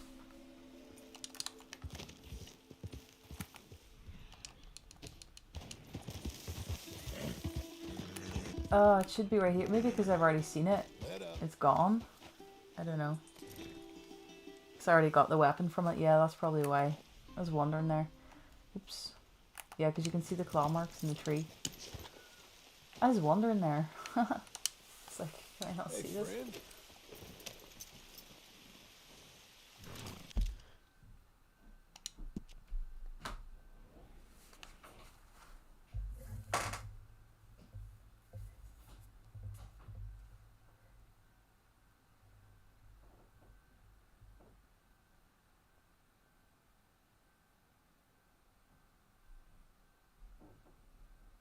Lonely Giant. I've seen him before as well.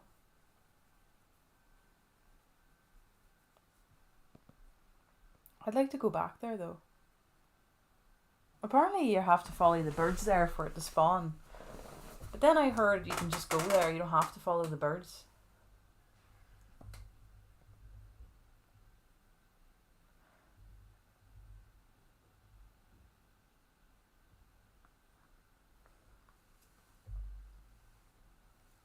Antler knife, yes, that's the knife you get, the bear.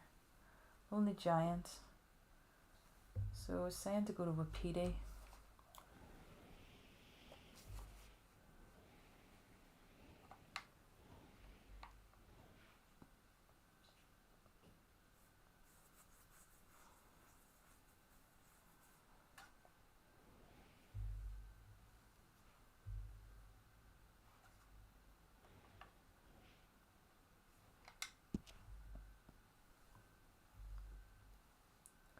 If you travel here, you can find a flock of birds.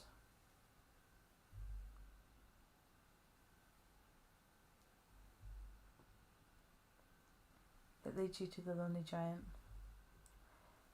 I'm gonna try doing that anyway, just in case it doesn't spawn if I go there. Wolf says maybe you should play Bird of Sword. Peter Griffin. You need Peter Griffin in streams. I'm just gonna sleep and then fast travel. I think it's better if the bird's a bit like daytime.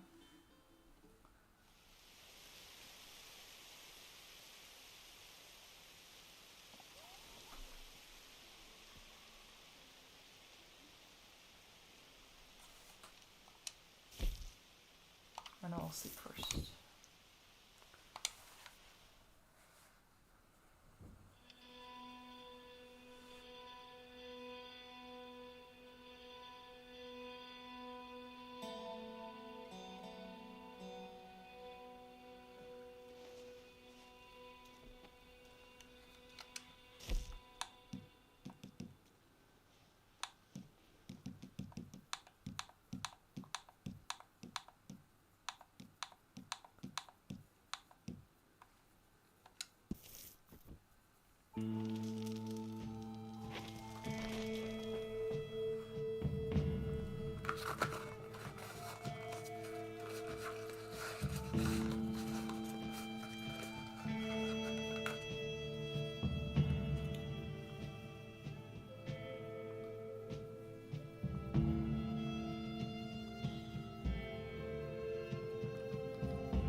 PD's always so peaceful in the game.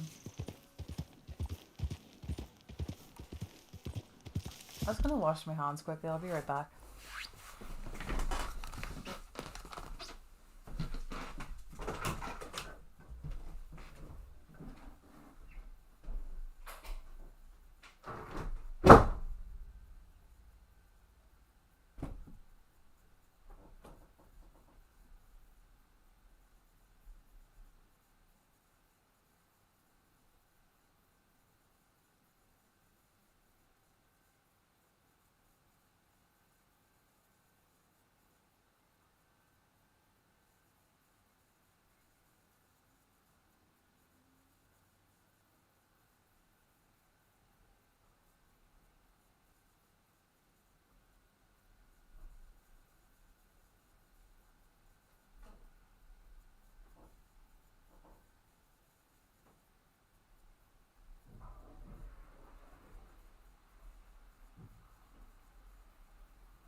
Right.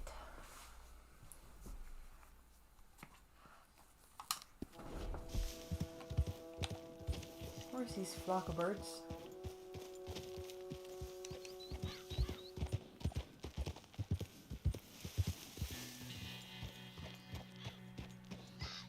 Oh, here they are. Who ever figured this out? Like, he was like, right, I'm just gonna follow these random flock of birds.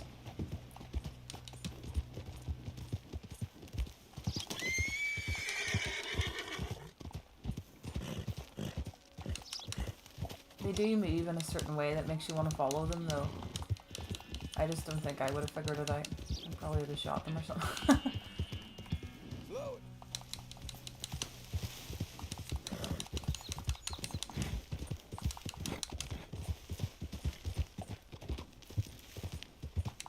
These days ain't short.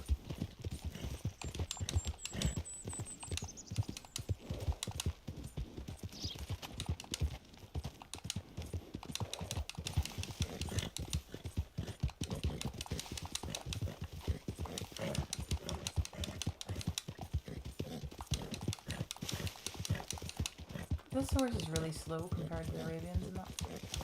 No. Where'd they go to? Oh, they're there.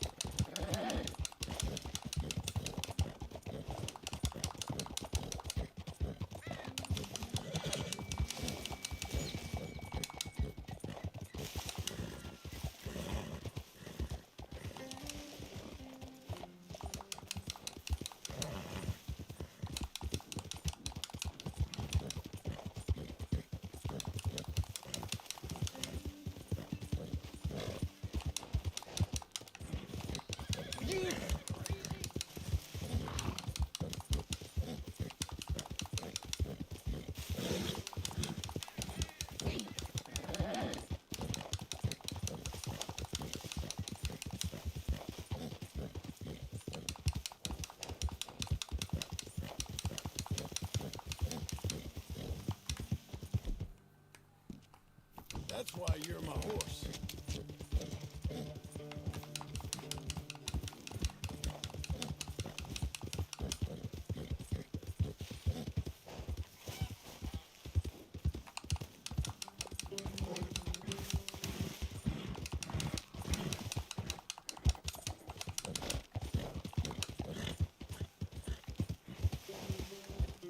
Whoa, easy.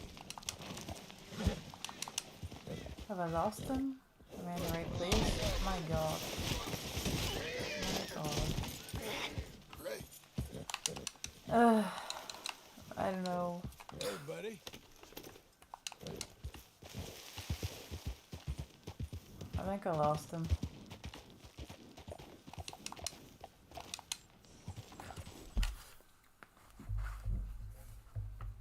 Ugh.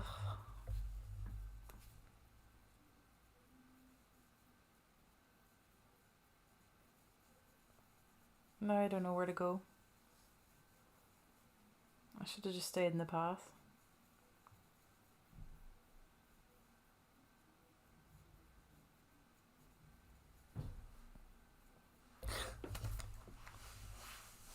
I don't know if this is the right place. Like, it looks like near it, but like, I don't know. Stupid terrain. Like, how are you meant to follow him without falling off the horse? I'm too clumsy for that.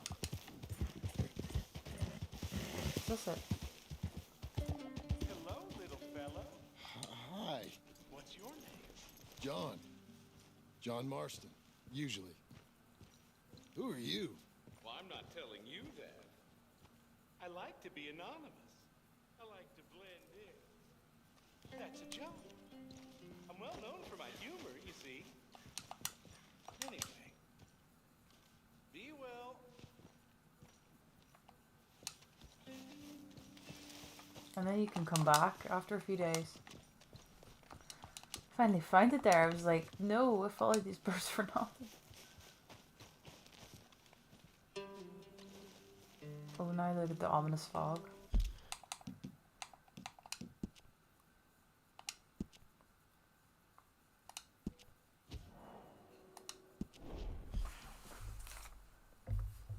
We'll come back next stream. Maybe I should mark it in my map.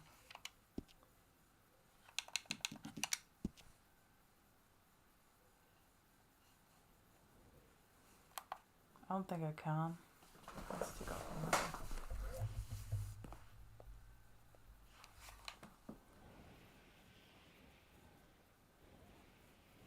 I wonder why I marked that though. I hate taking off markers. Take this off.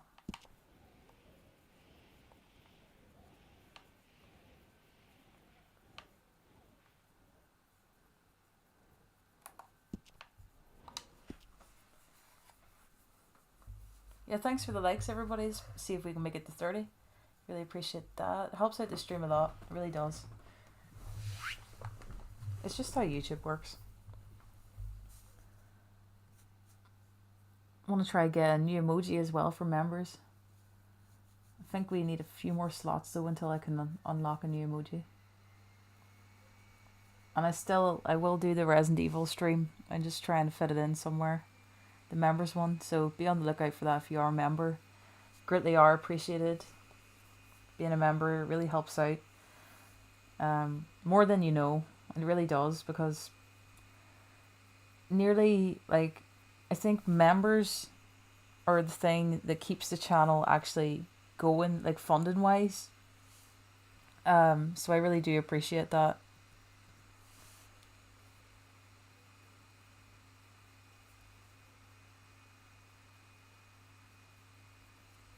Thanks, Terrence. You've been a member since the very start. You're an OG.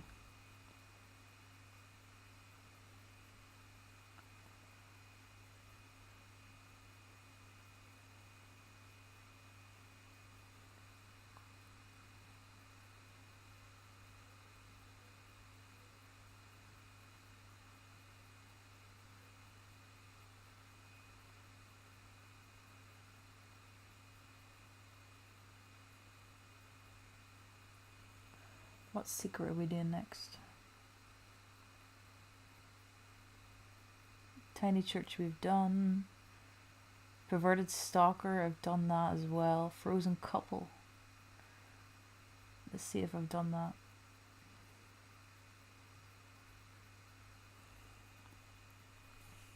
Cat Skull Mask, we've got that.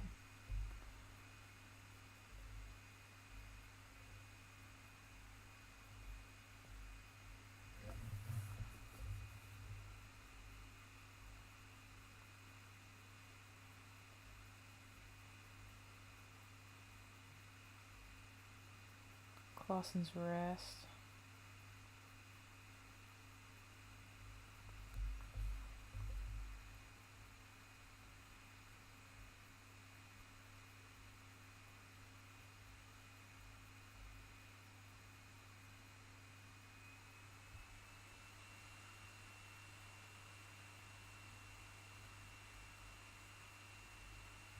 done that before as well. I said I was going to just get the ones you need to study, and then I'm like, no, I want to go back and look at all these, so I'm just looking at certain ones that are interesting.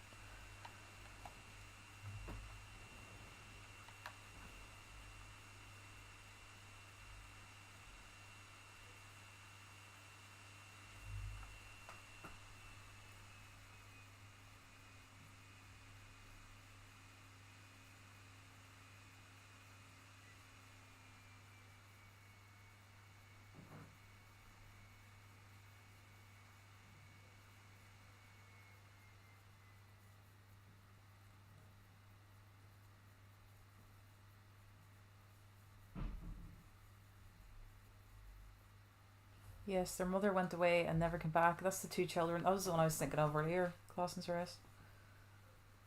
Frozen couple. Let's see now where that is.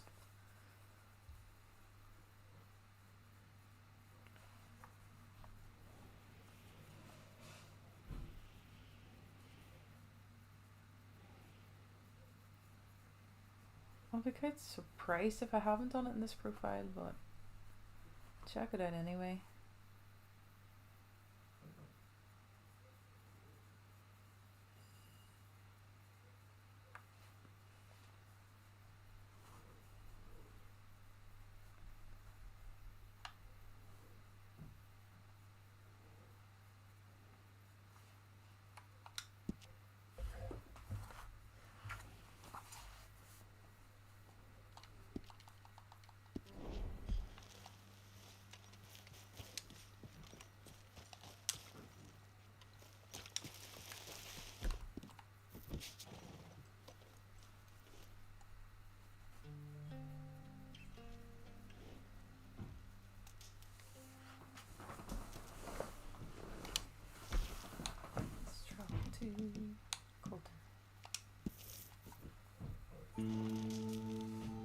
If I could wipe my memory and play a game again, I'd have to do RER2. Experience it all for the first time. I always just remember the excitement of getting to play it. Because I had played the original one, I was like, oh, I can't wait to play this. So excited. It came out, I was amazed, loved it.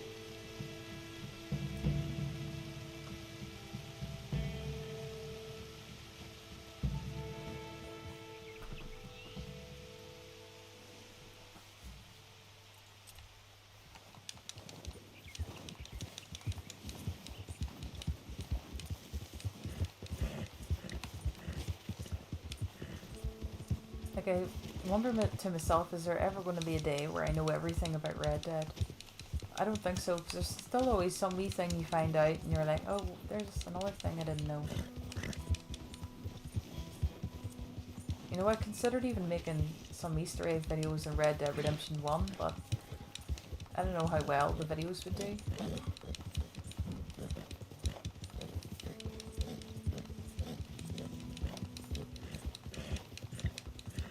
Like, a lot of people are just playing this game for the first time as well. There was people at the convention, you know, one of the girls that asked questions said she just finished the game last night, so there is still people that are only finding out about it, playing it.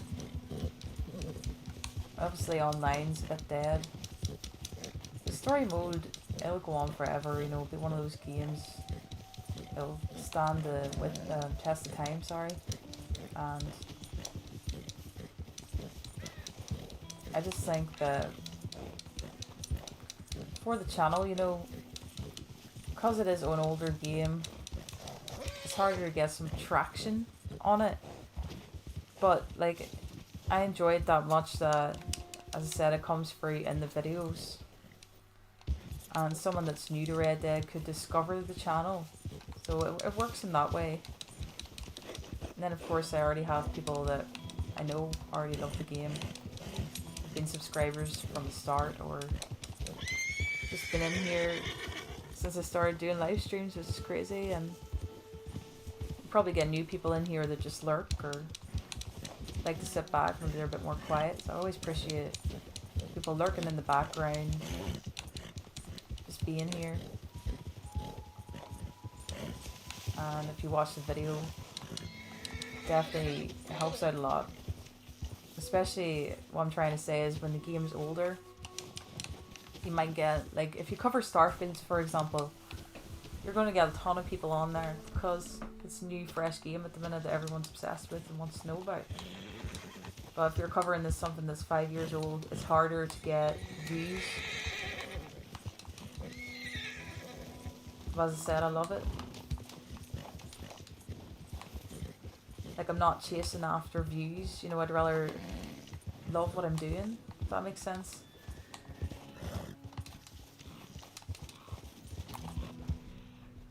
That's why I just am appreciative if you do take the time to like the stream or whatever. It helps me out by promoting the video a bit more, so my video or stream might pop up and then I can get someone new in here to be a part of our community. It's cool. Frozen couple.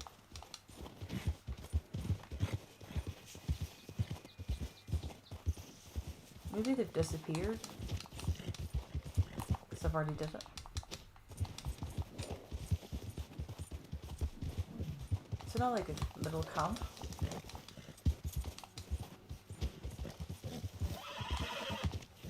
It is still a popular game, but I wonder will mystery videos, I don't know how well that will go down.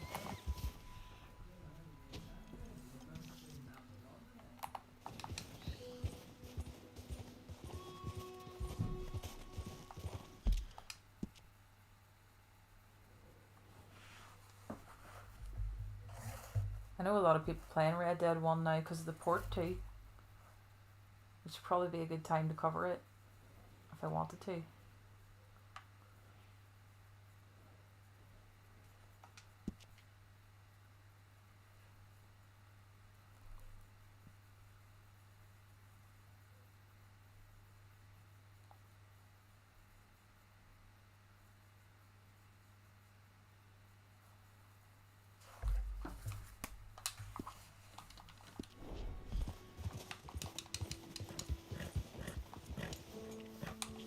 The weird thing is, some videos I've posted a few years ago are still getting the most views on my channel. It's strange, that Guarma video I did, it's like still getting views and it's in 50,000 now. That's crazy to me. And then I posted a random short YouTube video of Life is Strange and it's blowing up right now. I don't know why. It's strange how viral things happen, you know what I mean? You could do one of your best videos ever, put all your effort into it, and it could just do okay. And then you could just post something really small and it could go massive, or it can be vice versa. It's very strange how things do go viral.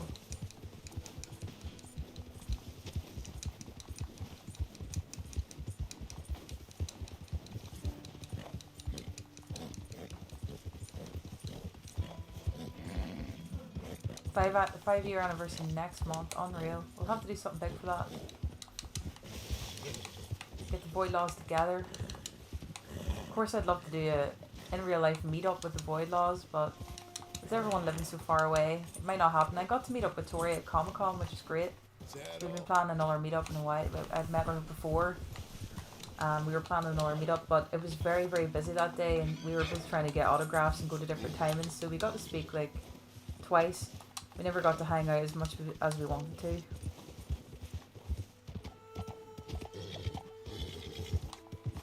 So I think we're going to have a cinema meetup. Go to the cinema or something. Hang out then.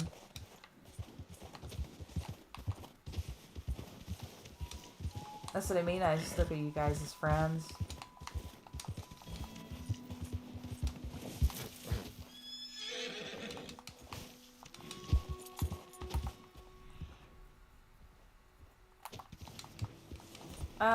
Maybe I've already done the Frozen couple because they should be like around here somewhere.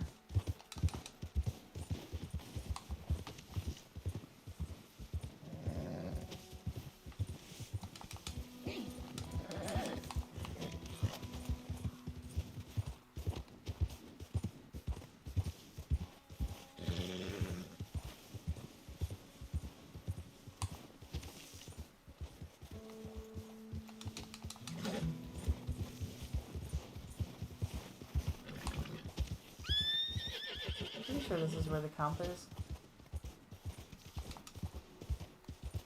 Head up.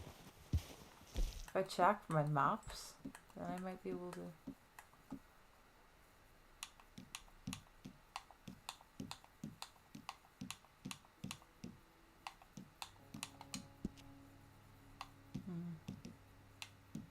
Sketch map, yeah. No? That's strange.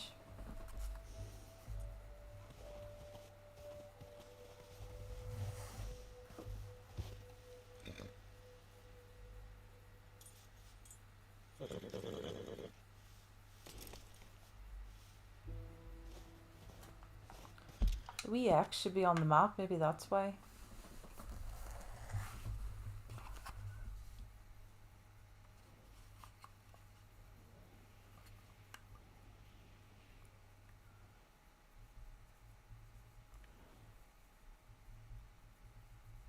Oh, maybe I'm in the wrong place.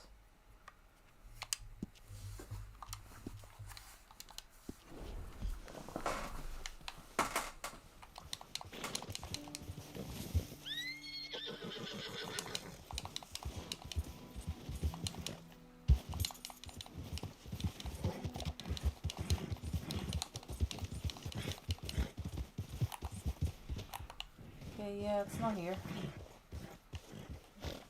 Oh well. I definitely did it before, so it must just be a different playthrough. I could maybe try come back to that one. The Face Grave we've did, Strange Man we've did. Swamp Stranger we've did. We should go back to the Strange Man's cabin though, see if we can get him to appear.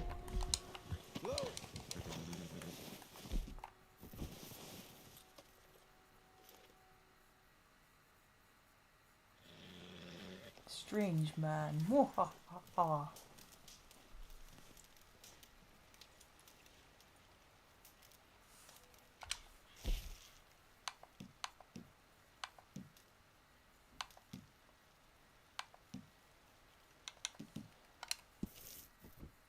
The Strange Man has to be one of my favourite mystical characters in the Red Dead universe.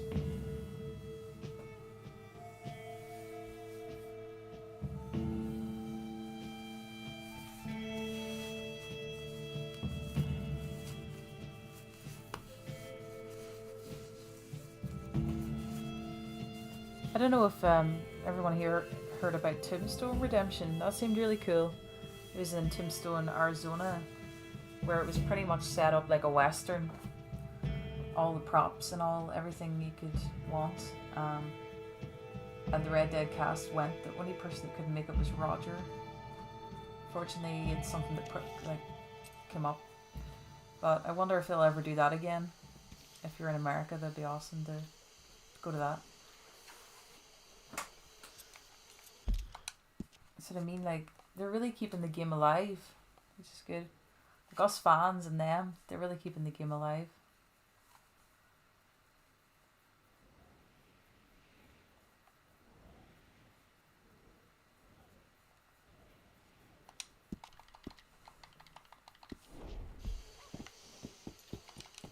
It's nighttime, spooky time for Strange Man. Hopefully there's no night folk. You're tougher than this.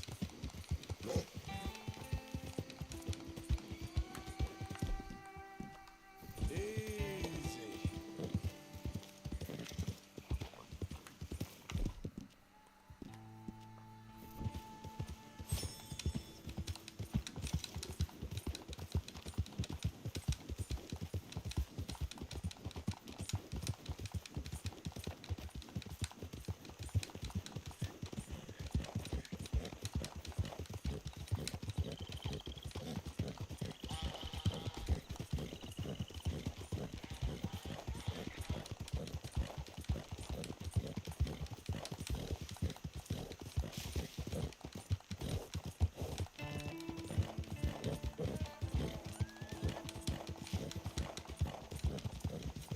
I always think there's going to be night folk popping out on the edge of my soup here.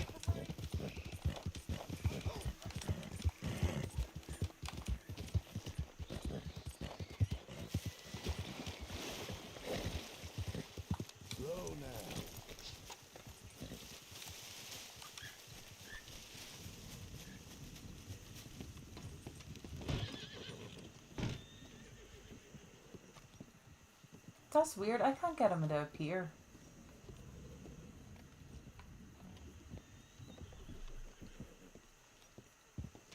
I've been here like 2 or 3 times. I haven't got him to appear. Very strange. Strange.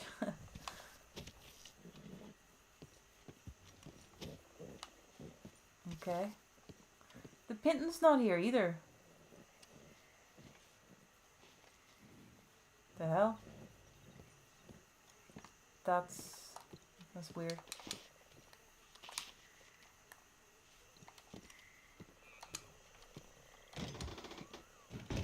Strange man is went to another universe. Can't get him to spawn. Pinton's gone.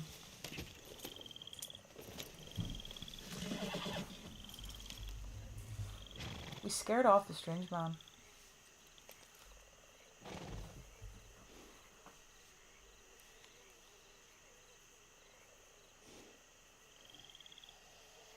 Maybe he's in the void. Sun worshipper we've seen. Bear jump scare, I've done that. Civil War knife and hat, done that. Secret Valentine scene? What's that? Oh, the peeping through the window, I've done that as well. I actually posted that as like a members video a long time ago. Hearse, we've seen that.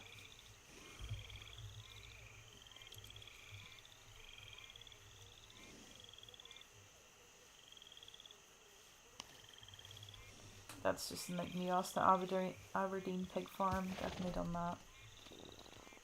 We could go there though. Someone said to go there. See what's happening there when we're John.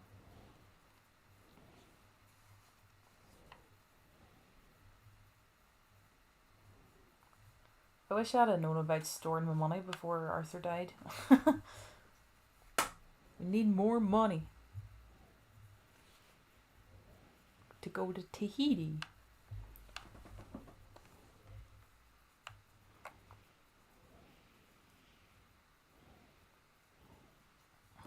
I'm confused.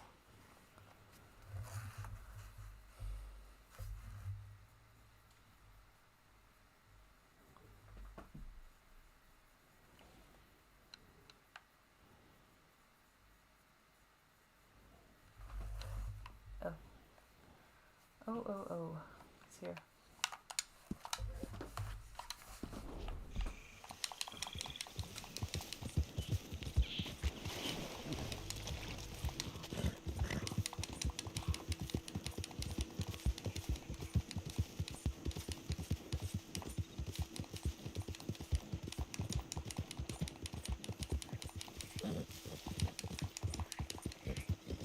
.20 p.m. my time now. 11:10 p.m. in Red Dead. Times it for you.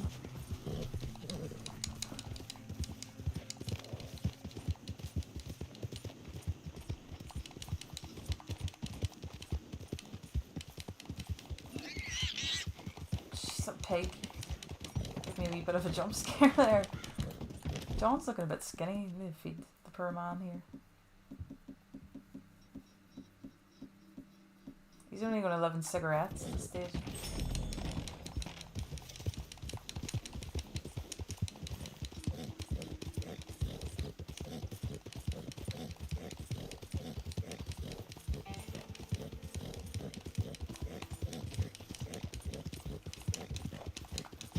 John's gonna be the new Black Lung.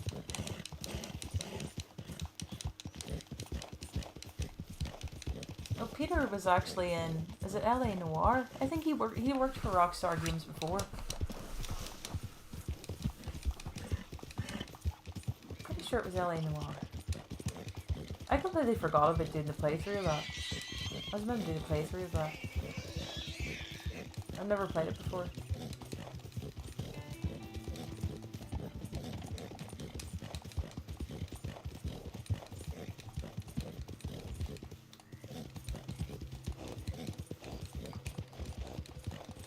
Benjamin Byron Davis, he'd be cool to meet.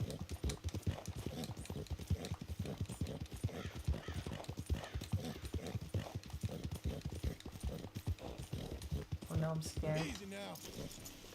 Who's gonna be inside?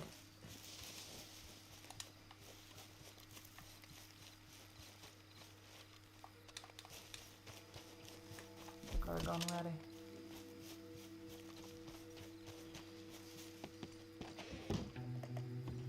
They're gone.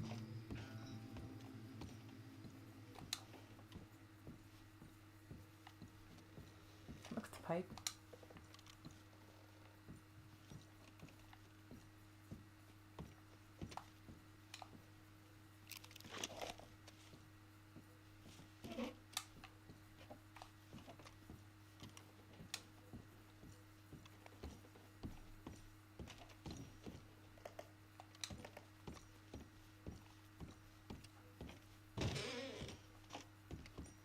Go and get a bath. The pig's blood. Carrie 2.0 with John Marston. In-years creep me out even though I know they're gone.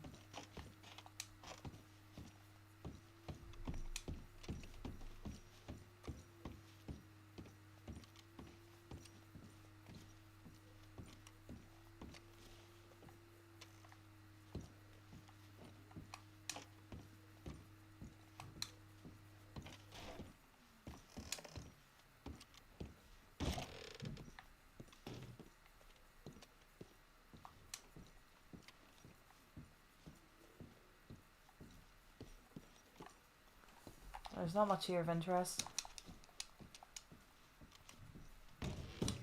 I think you can find one of the weird dolls in here though that is like AKZ's doll.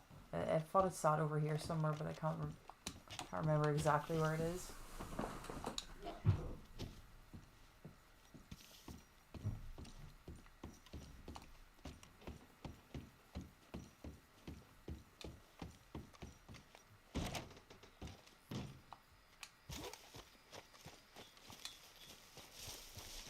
The Milky Way.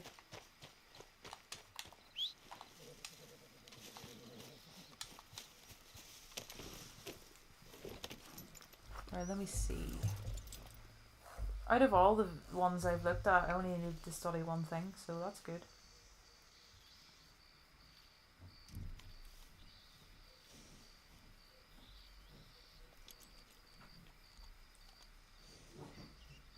Zombie well?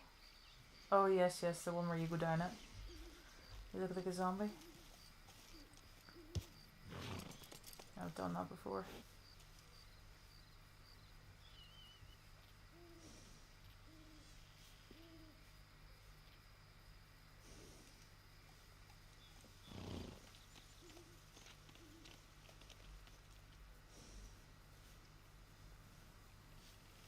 Meteor Crater, we've seen.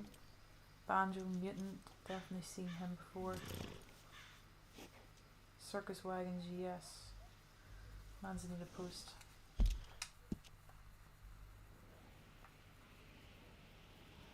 double check it.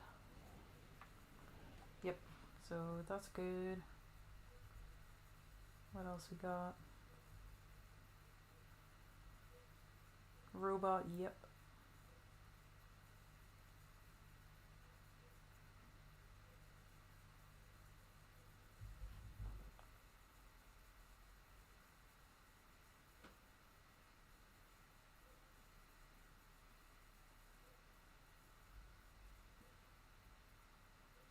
Barrel Rider.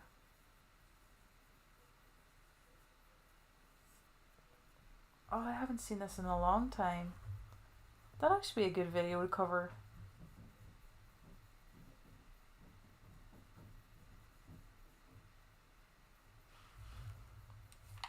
We'll go check it out.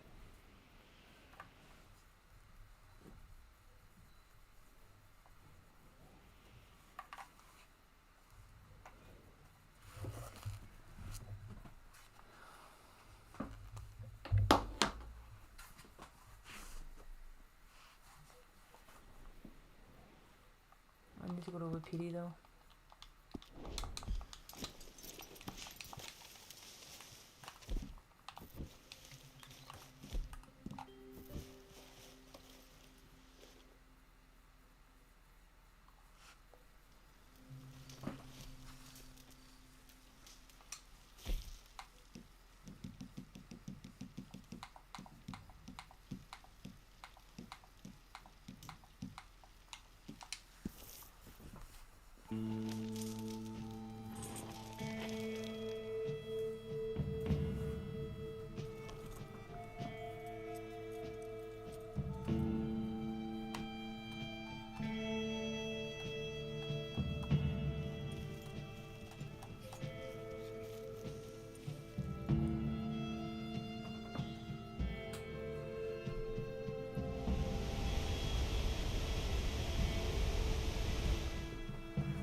Donner Falls.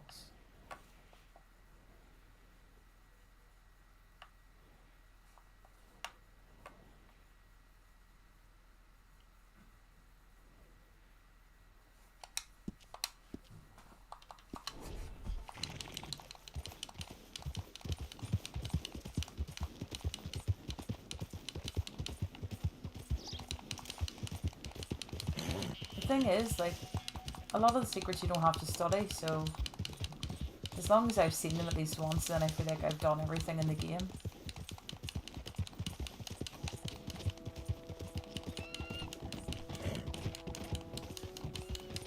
But I don't want to miss anything that's like, you know, studyable like that actually pops up in your map. I don't know if this video is more or less just like all secrets. Well, I'll need to double check, but I'll go by this video tonight, and then maybe tomorrow I'll have a wee look just to see if there's anything I missed study-wise. Because after this, then it's trapper outfits, then achievements, and that's all I've left to do. So we'll be going back into the hunting again. My favourite thing, the hunting, you know, find those annoying birds. Love that.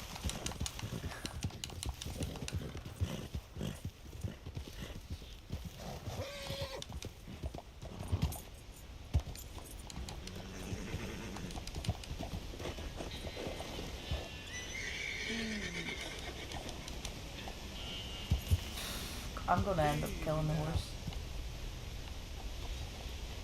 And just save the game just in case that happens. We don't want another horse death.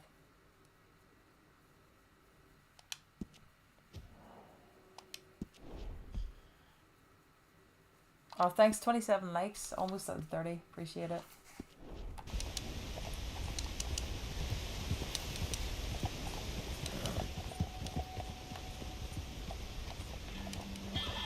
I like the background music right now. Settle.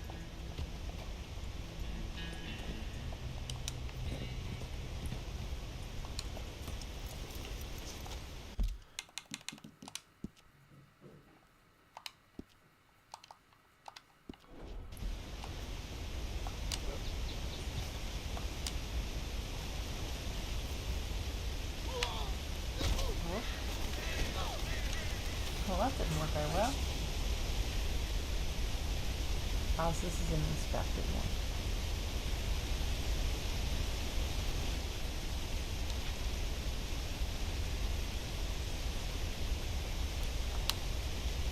Find a dead body in a barrel. Some poor woman, wonder why she did this. Glory, love, stupidity, all three. This definitely could make an interesting video, like if I look into this more. I wonder what she was up to.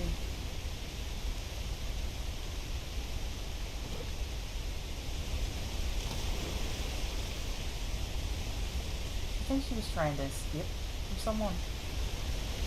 She got in the barrel, trying to hide from outlaws, and maybe like fell down here and died, rolled. Very random, like.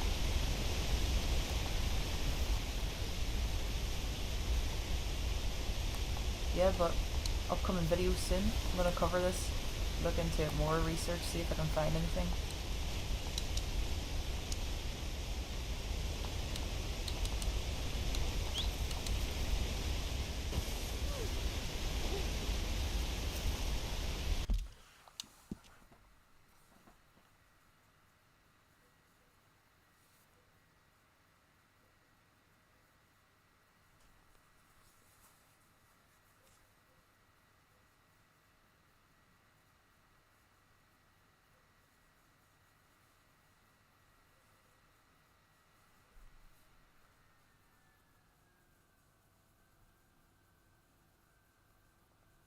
Right, our next secret.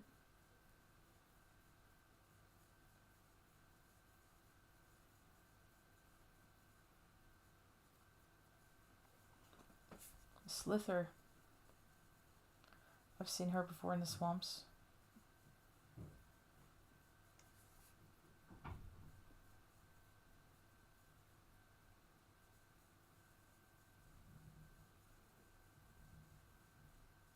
Or Sifsayer. Slifsayer? I don't even know how to say that.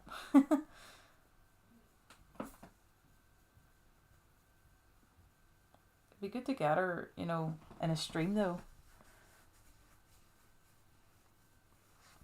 We could try it. It's at nighttime in the swamps.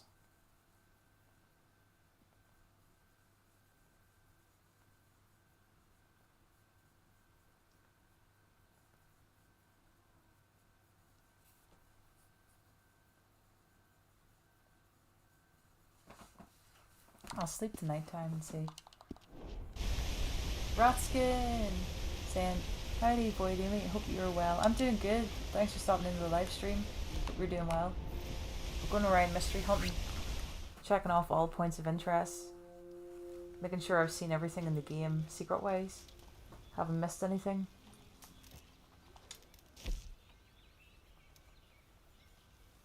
Right. We will sleep first. And then we'll go to Le Gras.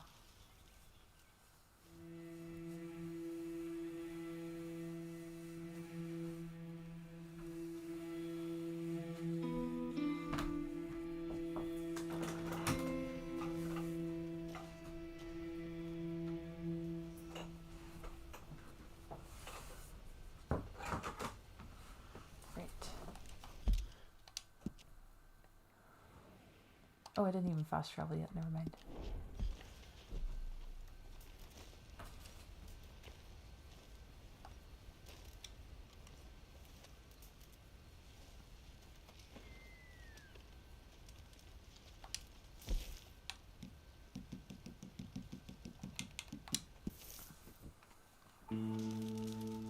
Hopefully she's here.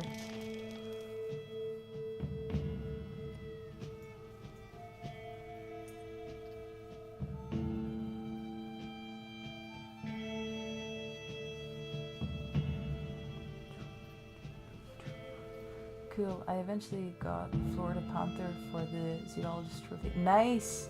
That was the one I was stuck on too. Couldn't get it to spawn for ages.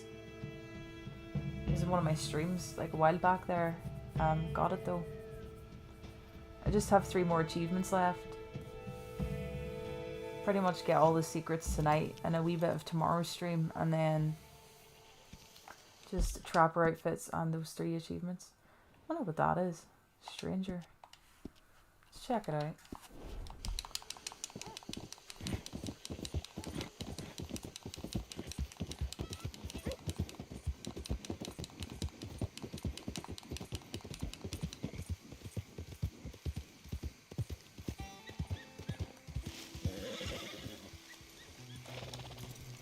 Is this the dude that you helped kill Nightfolk for? It is. Let's do it. Hey, what's the commotion? You a loon or something? This night folk country. Night folk. I can handle myself. Okay. Maybe you should clear out, though, if you're so troubled by things in the night. It's night folk. And I would, it's just... they on my property. Hey, would you help me? Get them off? I'd pay you for your troubles. There's a hatch you can get here. A unique hat. I think you can shoot it off one of the night folks. Pay me, huh? Maybe. Show me where this place is. We'll see. All right. Let's go. Hey, it's just over there. I wish I had like better weapons though. Fine.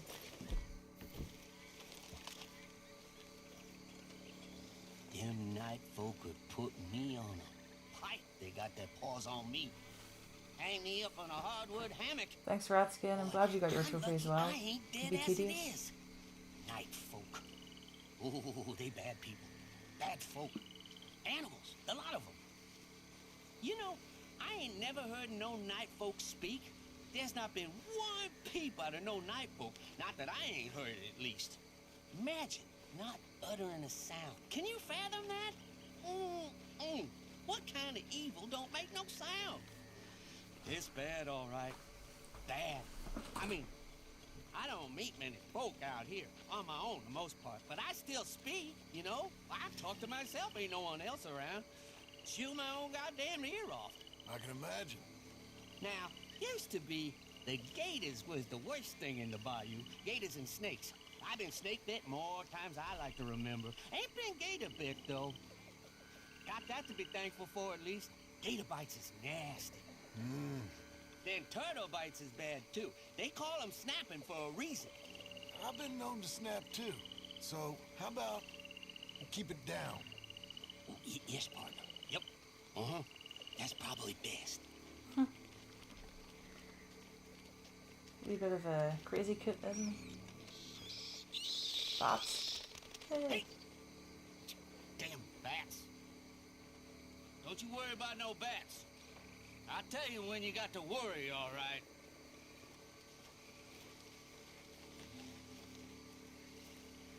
I'm panicked about missing this hat. I know I think it must be off a Night Folk or something.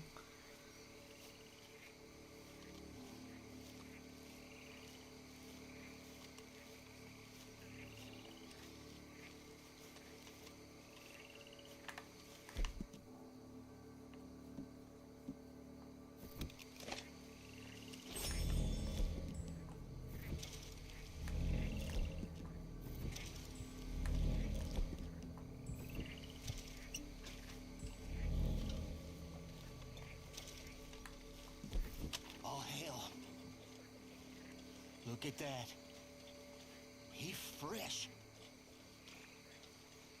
You see what I mean? This night folk work.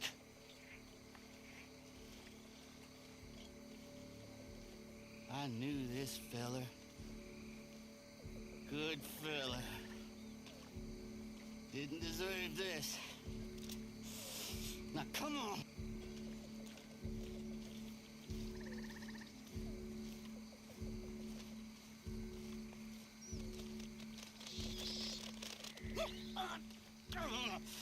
More damn bats. Slow down. Hey. Poor fella on a tree been here for years. You think it's bad being a dead fella on a tree? It's worse when you're a live one with a stick through you.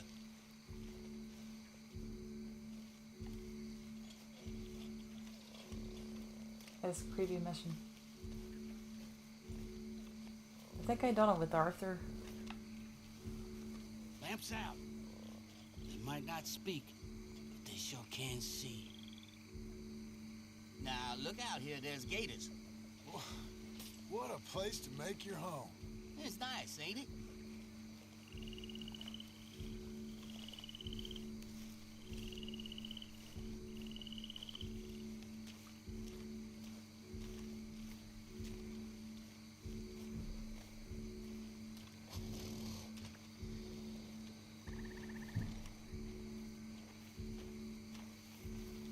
Not the screen shake over the gators.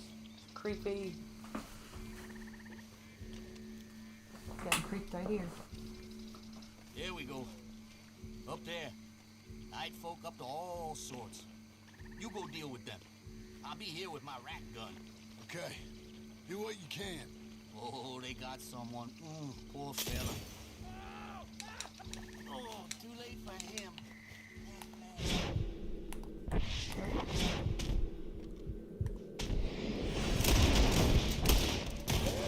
They're so quick too.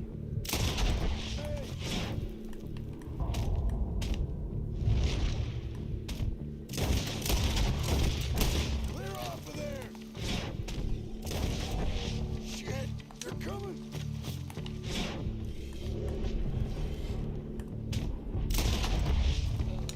Right, where's his hat?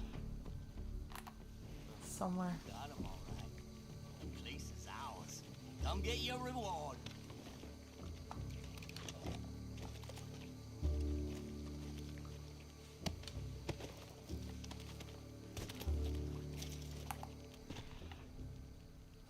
Swap, is this it? Yes. Haha, Nightfall cat.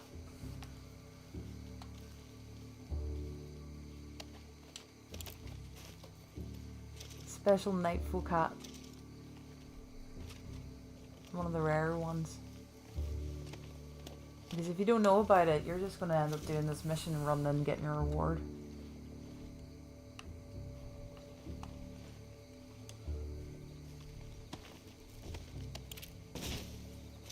Them damn night folk taking my house over. You gotta kill them all. Living out here in the bush.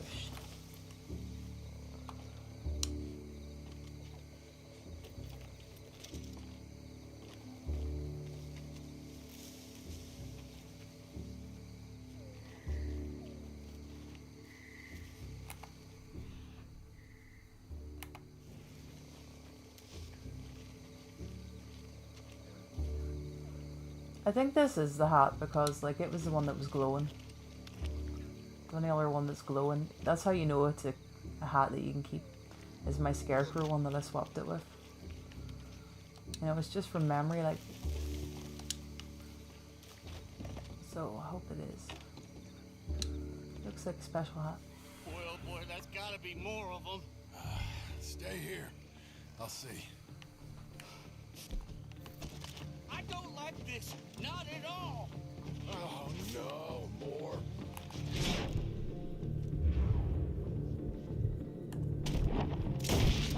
Away from here!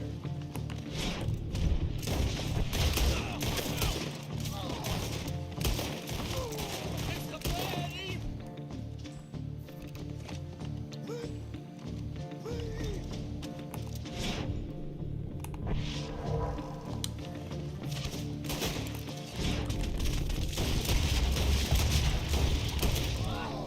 Don't let him get me, all right? That's gotta be them. Damn evil. Okay, they're dead. Well, well. Okay. I got something for you now. How you doing? Give me a moment. Want it? What is it? Here you go, partner. What is this? Swamp trash? No, that's some of the good stuff right there. You good man, mister. Damn decent. You might want to bury them bodies. Don't worry about them.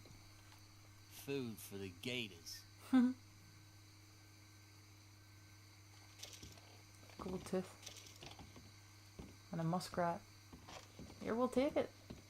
Thanks, old man. We'll take your coffee too. Canned peaches. We came here for one thing and we find this. This is what I love about Red Dead. It's been a long time since I did this mission, so I barely even remembered it. Awesome, thanks for the 30 likes. Appreciate that. We're not going to rob the man. He hasn't got a lot. We got the hat, that's all that matters. I don't know what you're doing, John, but you ain't running straight.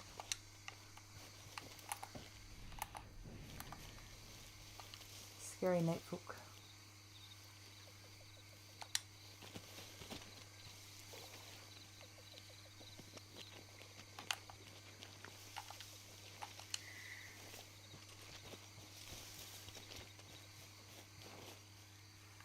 Let me see what else we got. I know we came here for the other woman, but we'll leave that till tomorrow's stream. My eyes are getting sleepy, but I want to see if I can get the study ones out of the way. Witch's Cauldron, done that. Hermit Woman, definitely done that.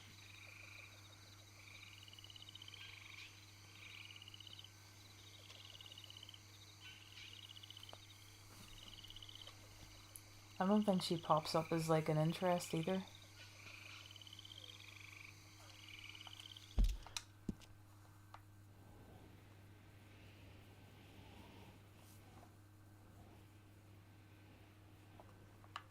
Yes, got her.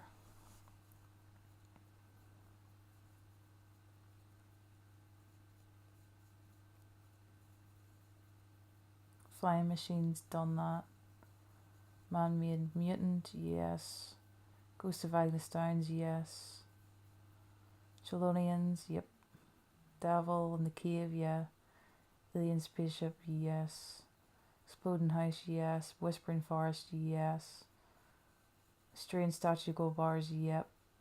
Donkey Lady, yep. Golden Revolver, yes. Missionary, what's that?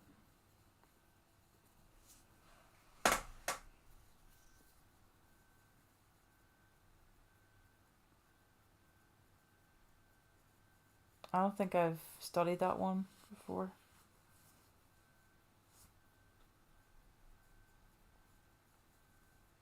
So we'll do that tomorrow. A couple of things I want to check out tomorrow. Vampire, 100% done it. Time Traveler, done it. Feral Man, yes.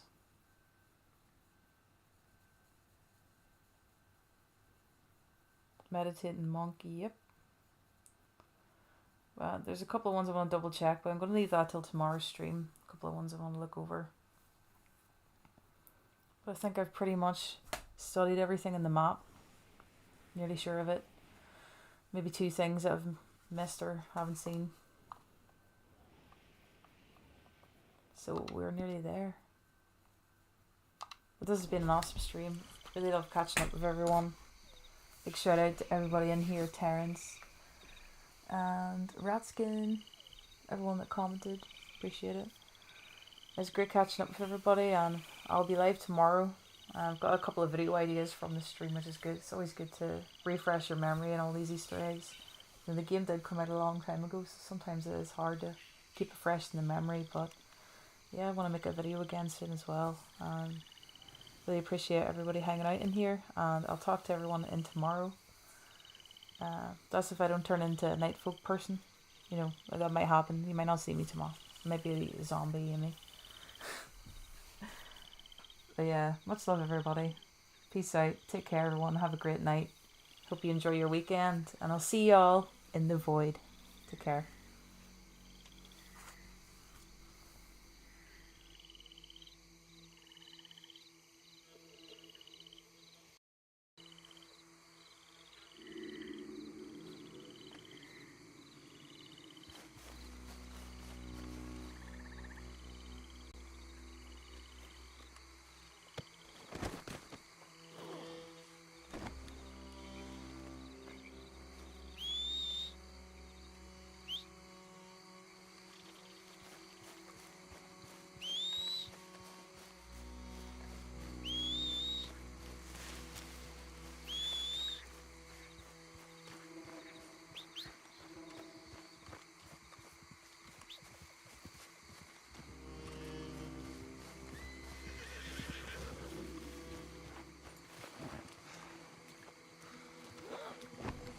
All right, my boy.